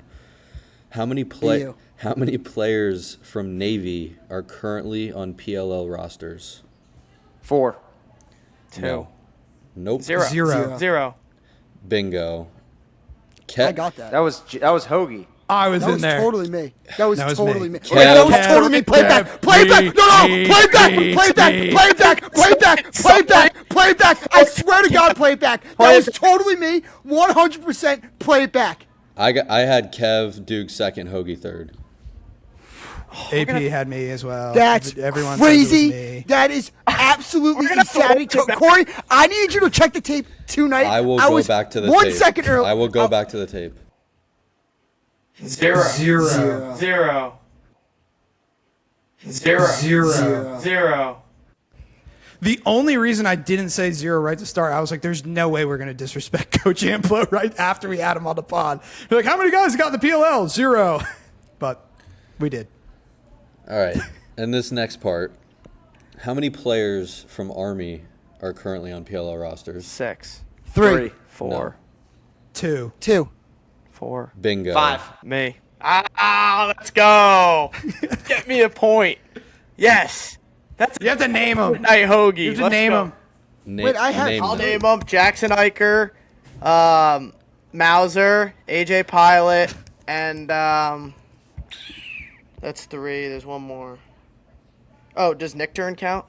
I was going to say, Bingo. is he on the roster? Yeah, All that's right, 4. okay. See, so I even named them, so you can't play the game with Mitch. Yep, You just you named the whole deserve it. MLL. You deserve it. You deserve it. All right, well, I'm glad we did Army and Navy, so at least it's even. We didn't just, like, There we go. put Navy on blast. Getting this thing, baby. Wait. Yeah. I You don't know fact checking? You fact if, checking over there? Dukes, what you got? I'm going to fact check. Fact check Yeah, we'll what? get back to you guys. If I mess that up, I'm gonna be so upset with myself. I'm 'cause pretty. I I don't think there's a Navy guy. I thought Nick turned Marcus one. Hudgens does not count. Marcus Hudgens is a Buckeye. Okay. No, he's fine. He dressed last week. If he didn't get dressed in the last game, he was going to go. Who? Nick Turn. Yeah. Okay. I knew that he was. All right. That he was like a game away from being Well, reserved. Hoagie and Kev, the twins, you guys deserve it. Luckily, we have 2 more weeks, and we'll be doing it on site. So, Corey, AP, come with your questions. Dukes, you give the fans a sign out. Yeah, we're giving Kev the point. I know I got that. Just the tape will show me right next week. See you on site, boys.